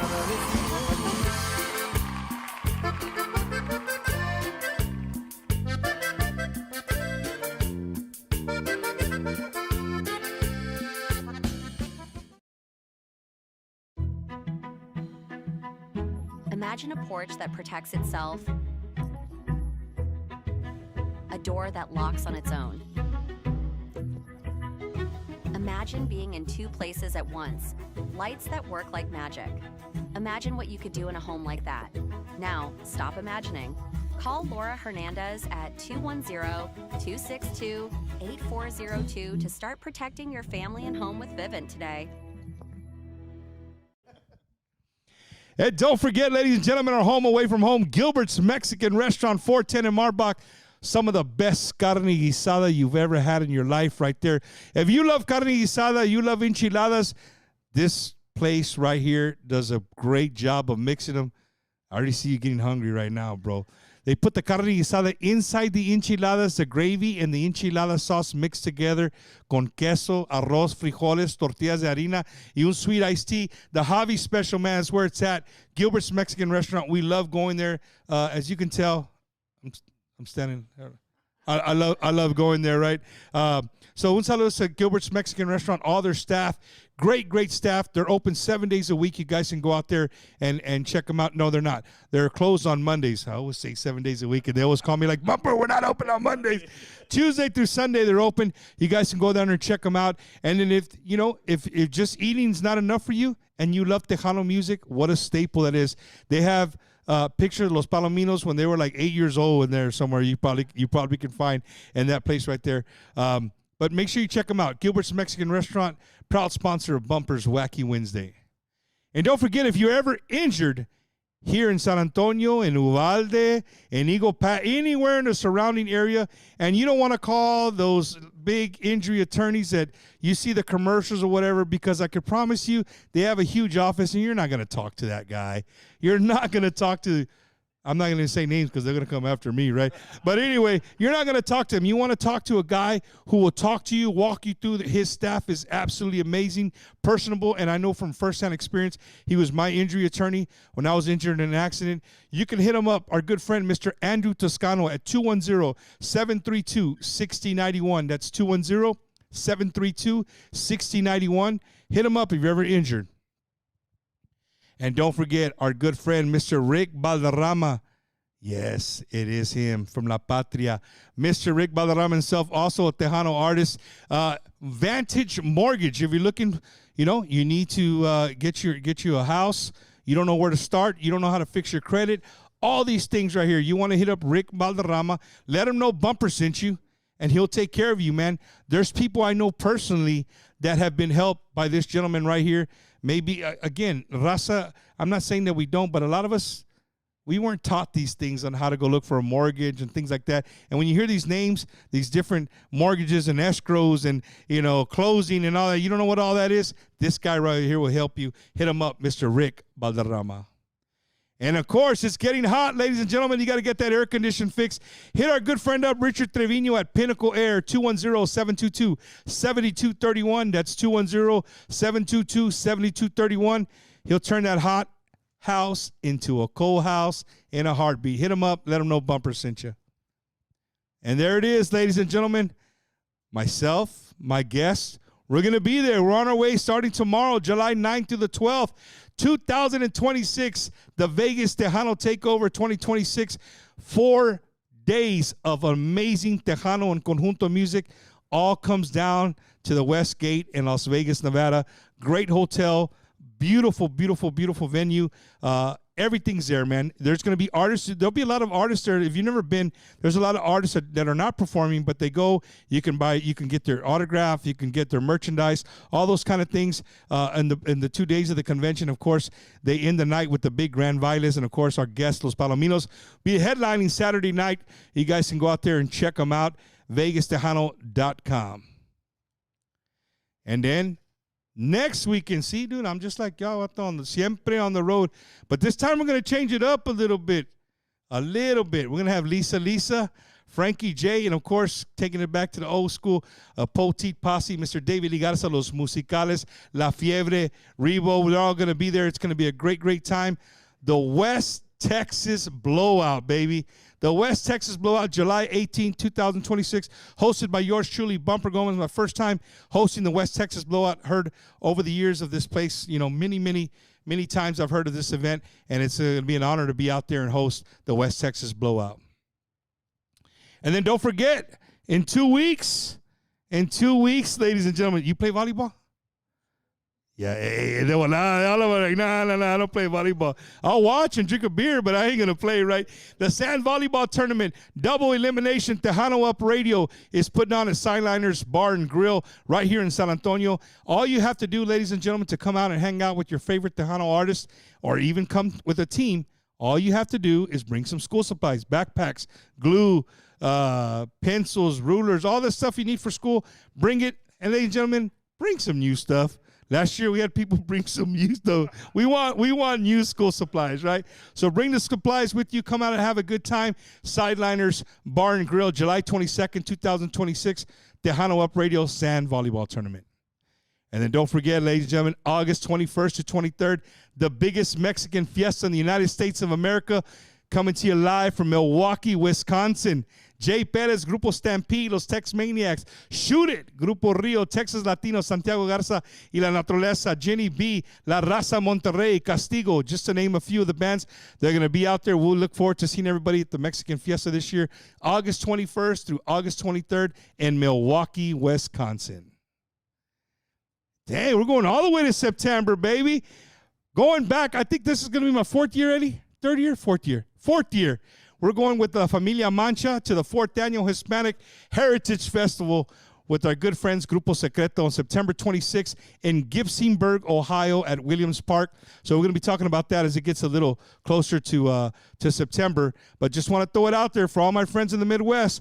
Wacky Wednesday will be out there with Grupo Secreto at the 4th Annual Hispanic Heritage Festival in Gibsonburg, Ohio. Hi, look at this one right here. I know those guys. Los Palominos 35th Arena and Theater Tour coming to the Selena Auditorium in Corpus Christi, Texas. Woo, that show's going to be fire right there. Saturday, September 26, 2026. Make sure you guys get your tickets, right? Get your tickets at the Selena Auditorium. Los Palominos celebrating 35 years on the road with you guys. And then don't forget the Tejanos in La Playa presents Palominos. Dang, everything's 35. That 35 is going to be, you should guys get a tattoo. 35, no te crees. Right, Palominos 35th anniversary cruise celebrating Los Palominos Tejanos en La Playa. It's going to be a good time. A tribute to Los Aguilares, Mike Aguilar, Los Coops. Of course, Emilio Navaira tribute. His son, Emilio and Diego Navaira, and Destiny Navaira will be all part of the Palominos 35th anniversary cruise. We look forward to seeing everybody on that cruise this November. If you want to get a reservation, hit up 210-990-0131. That's 210-990-0131. Dang, Eddie, I thought we were gonna go. I thought we were gonna go again, bro. I thought you had some. I thought you had some more for me. Eddie was gonna have a couple of more, man. Un saludo to my good friend Vidal. I know I want to give a big shout out to Vidal there in Florida. He's got a brand new single out. We We messed up, Eddie. Eddie, the producer, messed up. We had it in queue, and it didn't want to play. So, un saludo to our good friend Vidal there in Florida with his brand new single, man. You guys go out, check it out, and let him know. Un saludo to the Deacon, Mr. Adam Garza de los Musicales, tuning in. He said, congratulations, guys, on 35 years. That's super awesome. That's what I love about this show, man. Is I love that the musicos themselves tune in and have a good time with us. It's always fun to see that. Oh, man. You ready now? Yeah. You're good, nice and good. My husband Gus Caballero has a 45 vinyl single when the group was called Los Tremendos Pequeños. Well, hopefully it's not open. It's sealed. It's gonna be worth a lot of money one day. I promise you. Oh, mira. 1,000 of these? Yeah. They printed 1,000, so. And this is number 999 right here. There was only one more after this, Eddie. That's it. Only one more. Guys, honestly, man, you have no idea. When I see this cover, it takes me back to a decision in my life. Right? Right? Like you say, right? You guys are a story of our life, and I'm going to share that with you. This album right here came out when I was a young teenager in the big city of Beeville, Texas. And I had signed up for the Marine Corps. And at the last minute, I was like, you know what? Nobody in my family had ever been in the military. Like, I really didn't. I mean, not that they hadn't been in the military. Like, nobody had ever talked about it. I'd never been around it. I don't know. I mean, I'm a rancho kid from Beeville, Texas, right?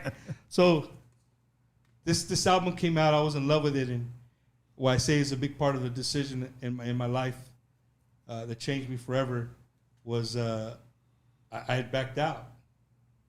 I had backed out of going. And this song always reminds me of my decision to say, nah, Charlie. I said, yes, I got to go. And 21 years later, I'm still jamming the same album, right, that came out. So, you know, when I think of 35 years, man, I mean, I would have been in my fat butt ain't going to be in right now, but, you know, I would have been close to 30-something years, right, in the Marines. But this album, just that you've given it to me, just means so much, man, because just the album cover just takes me back to the time.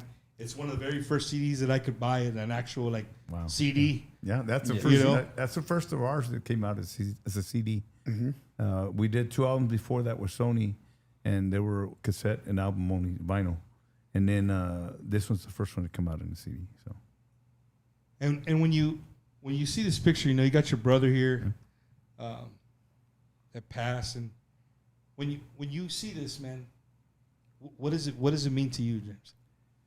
Well, I mean, it means a lot of things. I mean, for sure, it means you know, the beginning of an amazing career. You know, it means family. You know, because we're all brothers then. You know, a bunch of young kids. You know, just starting up a band. You know, like I remember the day of the photo shoot. Manu came and told us the idea, the concept of the photo shoot. We had no idea what he's trying to do. You know, with the picture frames and all that. You know, like. He goes, no. He goes, it's gonna be fun. He goes, it's gonna look really neat. And we're there holding picture frames, taking pictures, you know, and that's what came out. And I mean, again, ladies and gentlemen, just an album cover that you'll remember forever, man, right here.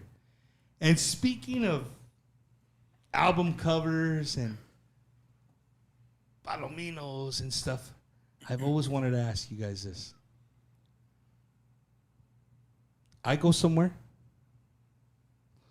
It's not comb today, but if I put some gel and comb my hair and walk into somewhere, nobody says a damn word to me. Swear to you, I promise you. I could put on a baseball cap, kind of the same thing. But the minute I walk in somewhere and I walk in with this little Stetson open road, people are like, hey, I know that guy. That's the guy from the Tejano show. Right? They might not know my name, but they know. Yeah. Where did the Palominos come? Where did that style of hat? Because it wasn't a cowboy hat. Yeah. You know what I mean? Yeah. And you guys have stuck with that hat forever. Tell us a little bit about that. Okay. Well, we went to a hat place there in Houston called the Hat Store, And you know, when you walk in the stores, the one off of I think it's Richmond, the street's Richmond Street. But you go inside the place, and you'll see hats that are hanging all around the walls of the place. Well, the design of the hat, the top of the hat, they all have a name. The design of the hat, you know, whether it's round, it's triangled, or like that one. And ours was called a telescope because it's just a round in the top. And I think it's when Oscar started wearing the hat, and Mando kind of, you know, he wanted to find a hat for us, but he didn't want it to be a Western hat either. He wanted it to be something different. And so he went with that. You know, the style of hat Oscar was wearing, but it was a cowboy hat. And then from there it evolved to maybe a gambler, you know, which is what they identify it now as and it became a signature for us. It became what identifies us Palominos. Well, it definitely is your signature, but I think to slap the table with that has to happen in the 35 tour. Mike, if you're listening, it's got to happen. I got to see Danny in a gambler hat, bro, playing the drums. If you guys agree, give us a little thumbs up. Let us know. But Danny, I want to see you in a gambler hat, dude. I want to see that hat just bouncing. Danny, you wear hats or no? Yeah. I wear hats. So del rancho. Yeah? For sure. But just not the gambler one. That's not your... I don't recall ever wearing a gambler hat, but it's not. On Primavera, do you wear a hat? I wear a hat. Sometimes Yeah, he wore a hat. Macizo también. Macizo. You wear those Wackys, right? I've worn a hat just, you know, at the ranch, or, you know, it's not. That's crazy, man. It's not something that's out of character. Strange, yeah. Right? Yeah. Do you play with boots on, or you play with tennis shoes? Play with boots on. Yep. Yeah. Always. So do you have a personal vendetta against people who show up in boots and they take them off and they're back there playing with Chuck Taylors on, or barefooted? Well, somebody tried to take my boots one time. Hasta pa allá, right? They want to put on your tennis shoes? Oh, man. I mean, I get it, right? For whatever reason, there's, you know, I guess it's a drumming thing. It's a comfort thing, I suppose. But I've never had again, just like the hat, I can wear boots all day. I can walk around Vegas for a couple of days in boots. Yeah. Just grew up wearing boots, you know. Well, every time I see this guy's always relaxed, chillaxed. Mm-hmm. The only time I see him vestido de Palomino is on the stage. Mm-hmm. Oh, yeah. Right? All the time. Mm-hmm. No, if you remember, like, was it last year? Did you go to Vegas last year or no? Or 2 years ago? 2 years ago. 2 years 2 ago. years ago? Yes. We were walking out. Remember, I was the one taking pictures of you and your family when we were walking out of the convention. You wanted a picture with the big air boot, right? That was me. See? Yeah. I remember it. No, sí me acuerdo. He had 2 beers. He had 2 beers that night. I got a nice picture of you, right? Huh? I got a nice picture of you that time. We don't have that to show, but I'll give people the backstory. So if you guys know Vegas, if you do the Vegas takeover, if you go for all the days, it'll kick your butt. Yeah, like if you party, and that's because I don't party. And I was tired. Well, I'm not gonna mention no names, but Dave Chavez got me a flight that leave Monday after evening. Well, shit, they kick us out of the rooms at 11. Right. So I didn't have nowhere to go. I was tired of gambling. I didn't want to lose the money I made. I didn't want to lose the money. So I ate lunch, and then I went. If you go to the Westgate, there's like a little glass reception area, or like a little holding tank, right? Almost like an aquarium. Well, they had a nice, comfortable seat. But I had all my bags and just waiting for the taxi. I wasn't going to go and sit at the airport, just sit there. And so all of a sudden I hear ding, my phone, and I look at my phone. Che, Danny mandó un picture, yo bien dormido así. in the front of the Westgate. Is that you? Yeah, is that you? Right?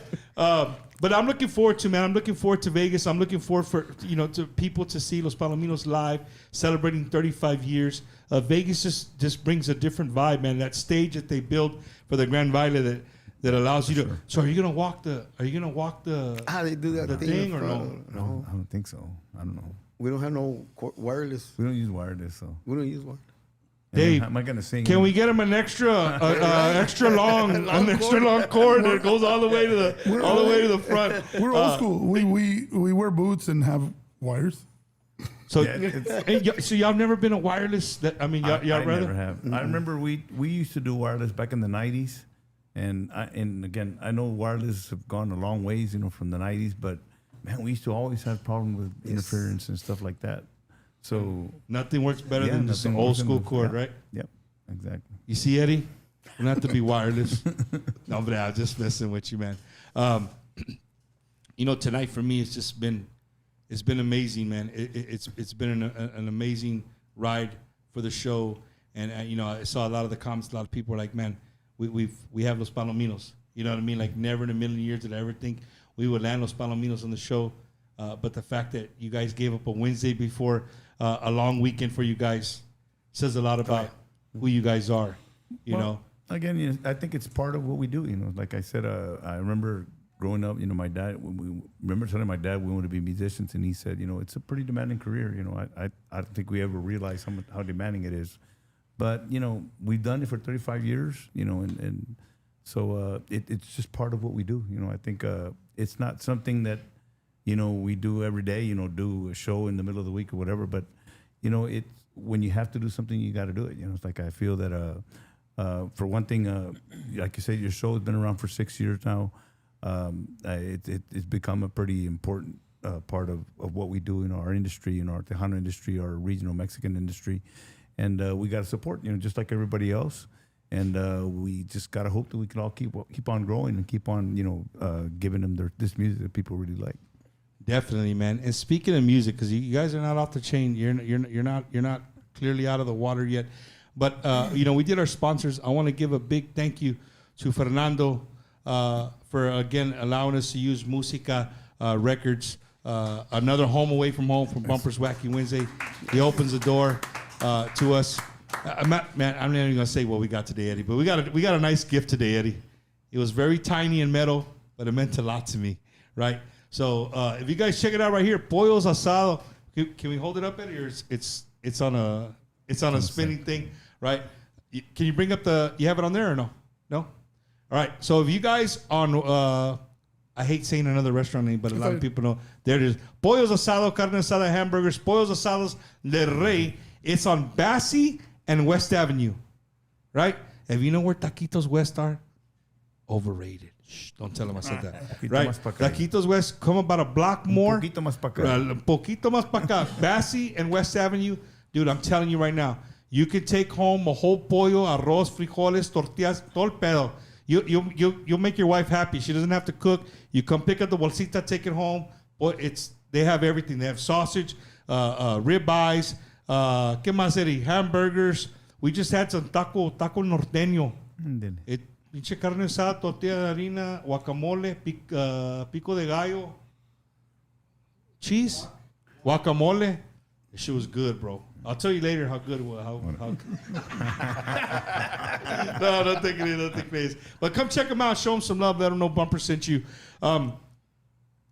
Palominos. 35 years. Do you think there'll ever be a time where you have to slow down and say, hey, man, because I think there's some músicos out there that'll just go until they can't go no more. And this is, for all of you, have you guys ever stopped to think like, hey, do you think there's a time where you're going to say, you know what, I'd rather stop and, maybe, so like they say, retire and enjoy life? Or I feel that after, like I said, after pandemic, I think it was many years after we started. So it's giving us a chance, or giving me a chance to really think about what we do. And again, I don't know if it's because it's like a restart again or something, but I feel like I can still do this for a good long time. But I actually when we did this show at Bird Ogden, I remember Oscar Ivan got there for sound check. And we were doing this part of the show. He was listening to the sound check, whatever. And I got off the stage and he told me, man, your voice is still, man, it's powerful. He said, you've got a good voice. And I feel that maybe that's part of what will decide how long we can keep on doing this, because, once your voice starts giving up and it doesn't sound the same anymore, maybe it's time to start thinking about retirement, But I've been blessed, I've been healthy, I've been I don't have bad habits. I don't drink. I don't smoke. Stuff like that. So maybe that's what kept me going on this long. But all these years, you don't drink, no smoke. I don't. Well, no wonder Eddie. No wonder he was like, I was 11 years old in 1981, like nothing, right? That's why the people he still looks the same. Yeah. So I'm thinking that'll be part of what decides, how long I keep on doing what I do. I mean, again, like I said, I think the what identifies Los Palominos, one of the things is, the voice for sure, and as long as I can keep on doing what I do, I guess I'll keep on doing it. So. Yeah. What about you? You wish you'd get that phone call like, hey, man, I think we need to take a break, or no? No. You're in it to win it. Oh, yes. Hasta que ya no. Yo apenas empecé. I was about to say, Julio's like, hey, you know what? Well, if you want to stop singing, you could. That doesn't mean you can't go like this. Exactly. He can start singing, right? And again, that is a possibility, because like I'm saying, I mean, he's very talented. I mean, he can do anything. How many instruments do you play? All of it. Poquito todo, He learned how to play keyboard, again, our style is not something complicated, not something, really elaborate, but, our music, Los Palominos, El Ganador, El Corazón de Cristal, Ven y Baile, Dos Cumbias, he learned how to play keyboard after pandemic because he had no idea how to play keyboard. So, the accordion, I used to play the accordion because my other brother, Jimmy, me and him had a band before. They had a band together, yeah. And I played the accordion and sang, and Jimmy plays the bajo and sings. And what was your name? What was the name of that band? They had a lot of names. Yeah. He looks at it. What was the name of it? It's been a while. Los Invencibles. Los Invencibles. Los Invencibles. Yeah. Okay, nice. So speaking of playing music and being on the road, how does Los Palominos come up with the playlist, a set list for a 90-minute show, a 2-hour show, and I really want to ask as a fan, right? Because you guys have so many hits, and I get it. Like you have new music, and it's like the people, especially our gente, vato, siempre quieren they want the oldies, they want the classics, right? But here you guys trying to play your new music, promote your new music, and it's very hard to be able to blend, the new music with the old music and kind of please everybody. Yeah. Mm-hmm. So tell us what's the formula? Again, we have this discussion. We had this discussion when we started after pandemic, and we still talk about it today. It's like, like Danny said, we learned 30, 40 songs. Well, I mean, it's almost like those are the 30, 40 songs that people want to listen to. And so, I mean, in an hour and a half, you don't even get through that whole list of songs. Right. There's so much of the music that I keep on telling the guys, let's just introduce this song again, this is whatever. But people won't allow you to do that because, they request the same songs over and over again, So, it's one of those things, every once in a while, in this 35th anniversary tour we're incorporating a new songs. It's not new songs, it's songs from the past that we haven't played in a while. Mm-hmm. So I think in that tour, it gives people an opportunity to listen to some of the stuff that we haven't played. Because I know I've been to Palominos bailes, I've been to Palominos concerts. If you don't, there's always some necio all the way in the front of the stage with a beer all the way up.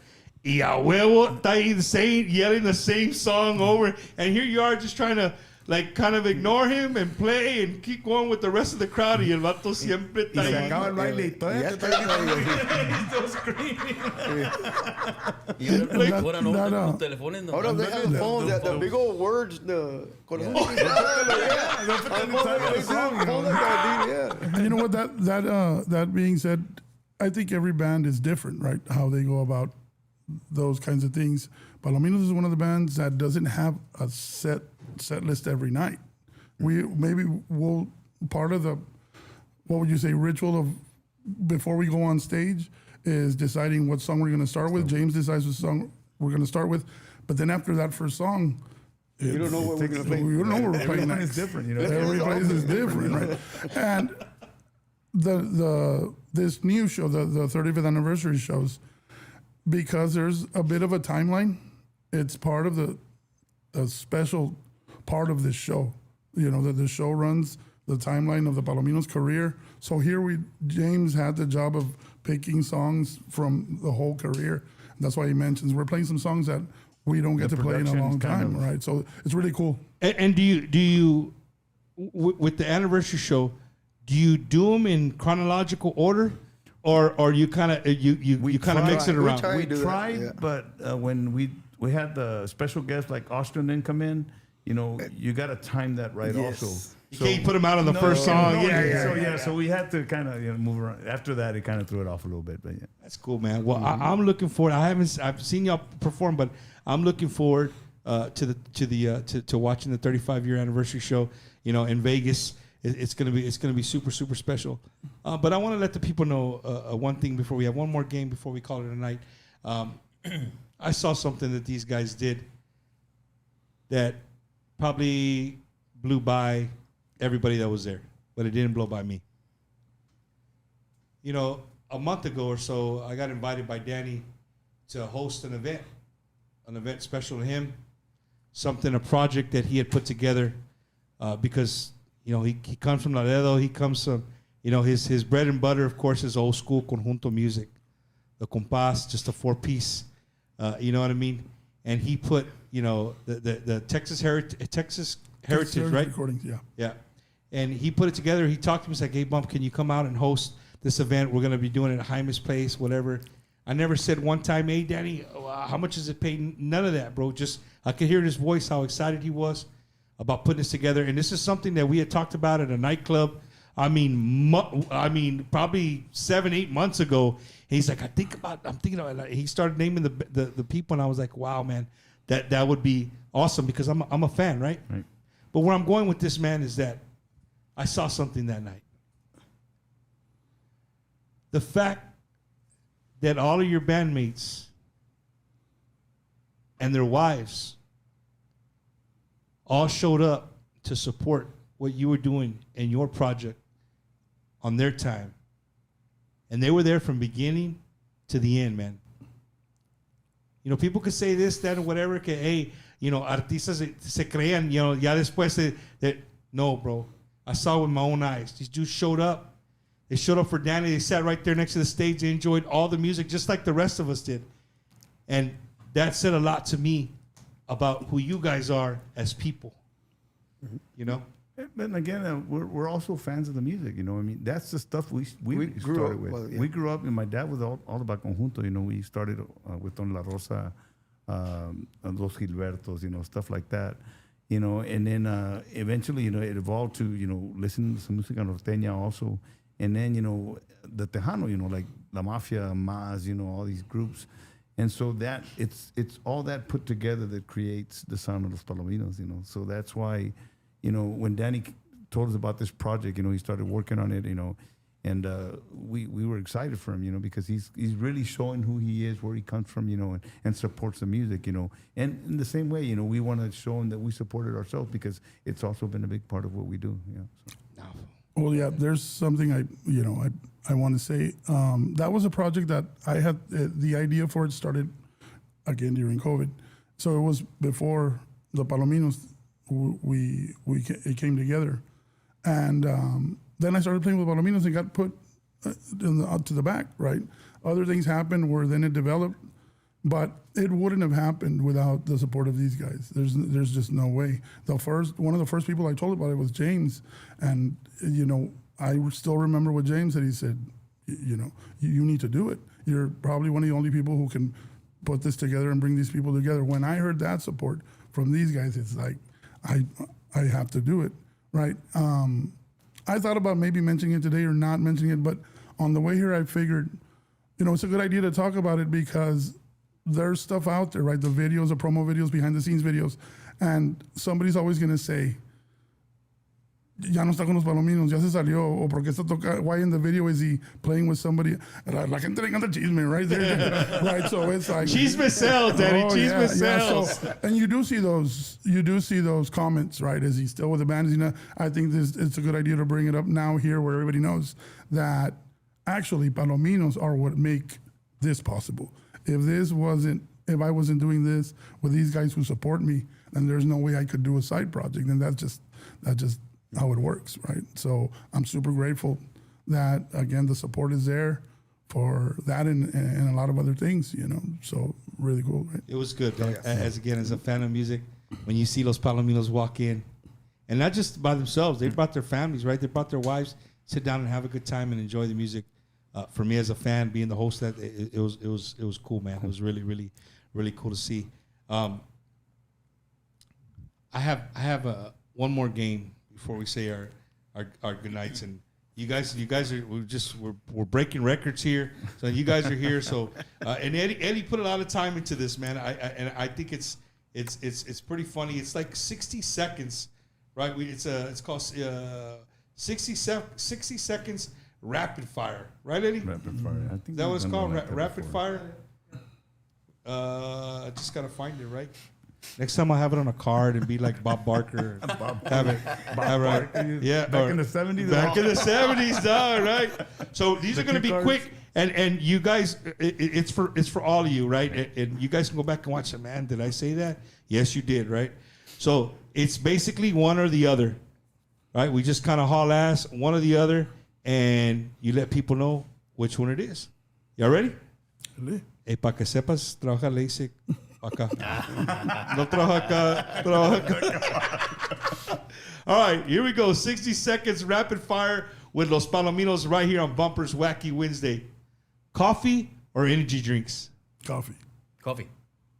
None of the above. The healthy guys over here on this side right here, man. Sweet tea or a soda? Sweet tea. Sweet tea. Unsweet tea. Golly, man. Otra vez, una viroma. Ready? Ready? Tacos o burritos? Tacos. Spicy salsa or mild salsa? Mild. Spicy. No salsa. No salsa? Otra vez, una viroma. Every time. All right, this one's important. This is important to South Texas right here. I don't know what I just did. Right. Barbacoa or carne guisada? Carne guisada. Barbacoa. And big red. You're not beer. Hey, all of us unhealthy guys, barbacoa. You're healthy guy. Carne guisada. All right. Here, we're going to keep it going. Brisket or fajitas? Brisket. Hard, man. Fajitas. Brisket. Damn, y'all are from Igualde, man, for sure. Let's see. Whataburger or In-N-Out? Whataburger. What's up, bro? Y'all were told to say that. Y'all would have lost your Texas license, bro. And you would have answered the other way, right? This is a good one. You rather text or call? Call. Depends. Depends on who it is. If he's long-winded, like, hey, you send me a text, bro. Some conversations last forever. Danny? No, yeah, it depends who it is. Depends on who it is. You just get a text. Danny, so if I call you and you don't answer, you send me a text like, hey, Bob, you're long-winded, bro. Not right now. Facebook or TikTok? Facebook. You don't do no social media? No. Man, bro, I need your book. Whatever you do, like I need your book. This guy has nothing bad in his life at all, bro. Wow. All right. Didn't warn. Your favorite Texas barbecue spot? I got one.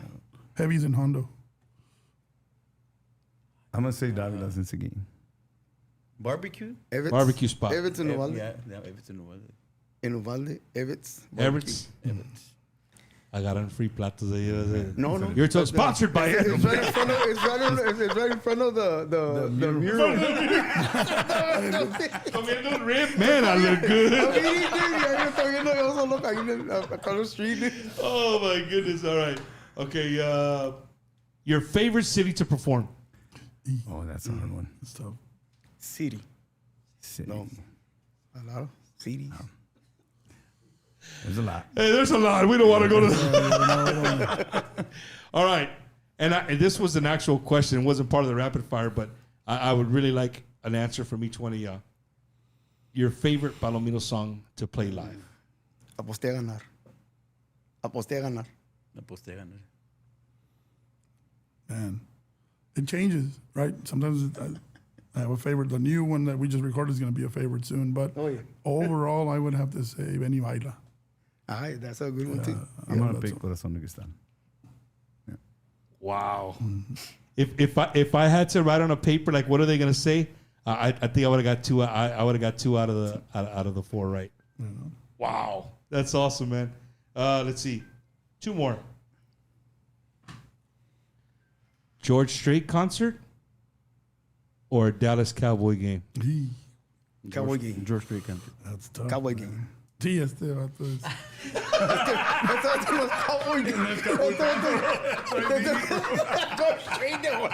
Oh, shit. George Strait. I'm going to take George Strait, yeah. George Strait concert?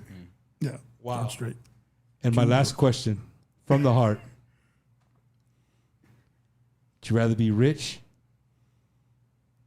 and unknown or famous and broke? Rich. No. Famous and broke. Famous and broke. Famous and broke. Yeah, famous and broke. Heck yeah, man. Well, guys, we come to the part of the show where we say goodnight. And everybody has their microphone, so we'll start with Danny and we'll work our way this way. Any saludos, any thank yous? The microphone is yours, Danny. Oh, yeah, Bumpers. Primeramente, congratulations on the show and thank you for having us here. We go back a little bit, through Abel, right? Sure, man. Un saludo a mi carnal Abel Martinez and Bumper are real good friends. And we've known each other that long, right? For a long time. And again, congratulations, man. And thank you for having us. Can't thank you enough for the support. Gracias. Yes, sir. De parte de Julio, gracias por la invitación y felicidades en los 6 años y lo vemos en Vegas. Ahí celebramos los 35 years. If you see me on the ground, face down, pick me up, Julio. I'll take a picture. Before I pick you up, I'm going to take a picture. Sí, no, gracias, Bumper, por tenernos aquí. Pues también felicidades, tus 6 años. Y pues aquí estamos, saludos a toda la raza que nos vio y pues aquí estamos todos. Well, thank you again very much for having us. Thank you for your service in the military también. Quiero también mandar un cariñoso saludo a mis padres, my mom and dad, Juan, Alicia Arriola. My parents are 84 years old and still supporting us, whenever they can to go to the show. So, gracias a ellos for all the support throughout so many years. Since we started, and my parents have always been there for us. So, we owe them a whole lot, and we're thankful to God, and they're still with us today. Un saludo a mi hermano Johnny también, que pues también es una gran parte del grupo, ¿verdad? Porque pues, a pesar de antes de COVID, pues él era parte del grupo también, pero pues ahora decide que canta música cristiana y lo apoyamos. Y yo sé que mucha gente le echa de menos, nosotros también, pero pues él sabe lo que él quiere para su vida y pues nosotros lo apoyamos. También aprovecho la oportunidad para saludarle a toda nuestra gente que nos ve desde México. Gracias por apoyar la música de los Palominos, que también hemos sido nos ha apoyado muy bien a través de los años también en México. Y pues agradecemos eso de parte de los amigos de los Palominos. And well, thank everybody here in the United States and wherever you're watching us. Thank you so much for all the support for 35 years, and we hope to keep on doing this for a whole lot longer. So we're gonna be here. We're here for 70 years. Sin dientes y todo. And we probably will still have the same phones right there. No take this, man. Gentlemen, thank you guys, man. Honestly, man, thank you guys for making my dream come true. I know Eddie. This is important to him, just as important to me. And I want to give a big thank you to our producer, Mr. Eddie Hernandez, producer of Bumpers Wacky Wednesday. Busts his butt for us. This last weekend, I got to spend in Florida with my family, and I want to give take this time to thank everybody in Florida for hosting us this weekend. It was a quick trip. We were there in and out. My brother-in-law, I think he bought all the fireworks that were in Georgia. He los trajo over the state line. Neta, bro. Like, he started like at 7:30. It wasn't even dark. I'm like, bro. He goes, dude, if I don't start now, we're going to be here till like 1 o'clock in the morning. You know what I mean? And he had like the big ones. You know, these the real big ones. But a big thank you. Thank you to Joe and Sylvia Blanco there in Riverview, Florida, who hosted us. Sylvia, thank you so much for your great menudo. I love it. I know my wife loves it. You do pig's feet in the menudo or no? Yes, we do. Yeah? You eat menudo? Yeah. The only bad thing you eat, bro. But no, I want to give a big thank you to the Santiagos and again to Gilbert and Mina. Everybody hosted me and my wife this weekend. Did her birthday party there. Thank you guys so much. It was great seeing the family there in Florida. And to everybody that's headed to Vegas right now, if you're watching the show in the back seat somewhere, maybe in the passenger seat, and you're looking forward to seeing the Palominos, celebrating 35 years on the road. We look forward to seeing you guys. I'm going to be out there. Bumpers Wacky Wednesdays, the show won't be there, but Bumper Gomez will be there. I'll be out there doing some hosting here and there on some of the different stages, and we'll be doing some interviews and stuff like that. So if you see me, come by and say what's up. Let me know what your favorite episode is. If you want to hear Eddie sing more, I don't know. Just let me know. We'll make it happen. But I'm looking forward to being there. So again, everybody is traveling there. Safe travels there. We look forward to seeing everybody there starting tomorrow all the way to Sunday.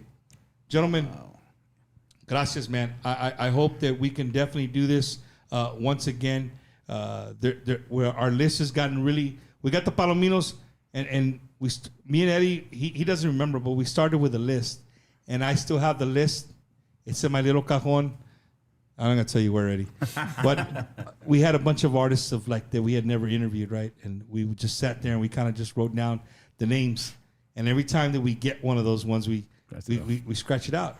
And that list, we're gonna have to revamp the list, dude, because it's getting there. Like we're getting lines through most of those artists. So again, thank you to everybody who watched on behalf of Los Palominos tonight. Thank you guys so much. This is the first time watching. We do this every single Wednesday. And speaking of every single Wednesday, next Wednesday we're going to be right here, this same spot, live, coming from the Delta del Valle, the Mero Mero Conjunto right now. Los Delta boys will be in the building, and I hear they're jamming. So again, get that coffee table out the way. Get ready, man. You got a whole week to save your money, to buy your virongas, your tequila, to have a blast with us next Wednesday on Bumpers Wacky Wednesday as we host the Delta Boys all the way from the 956. Ladies and gentlemen, thank you guys. Palominos. Thank you so much. Thank you. Gracias. I really appreciate it. Mike, thank you, sir, for making this happen. We greatly appreciate it. Fernando, thank you for the hospitality. Rich, Josh, and Al hanging out here.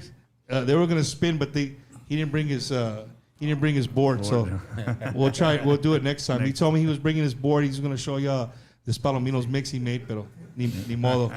He forgot the board. You guys have a great night. We'll see you guys in Vegas mañana. See you in Vegas. Thank you. Peace, love. We'll see y'all. Yes.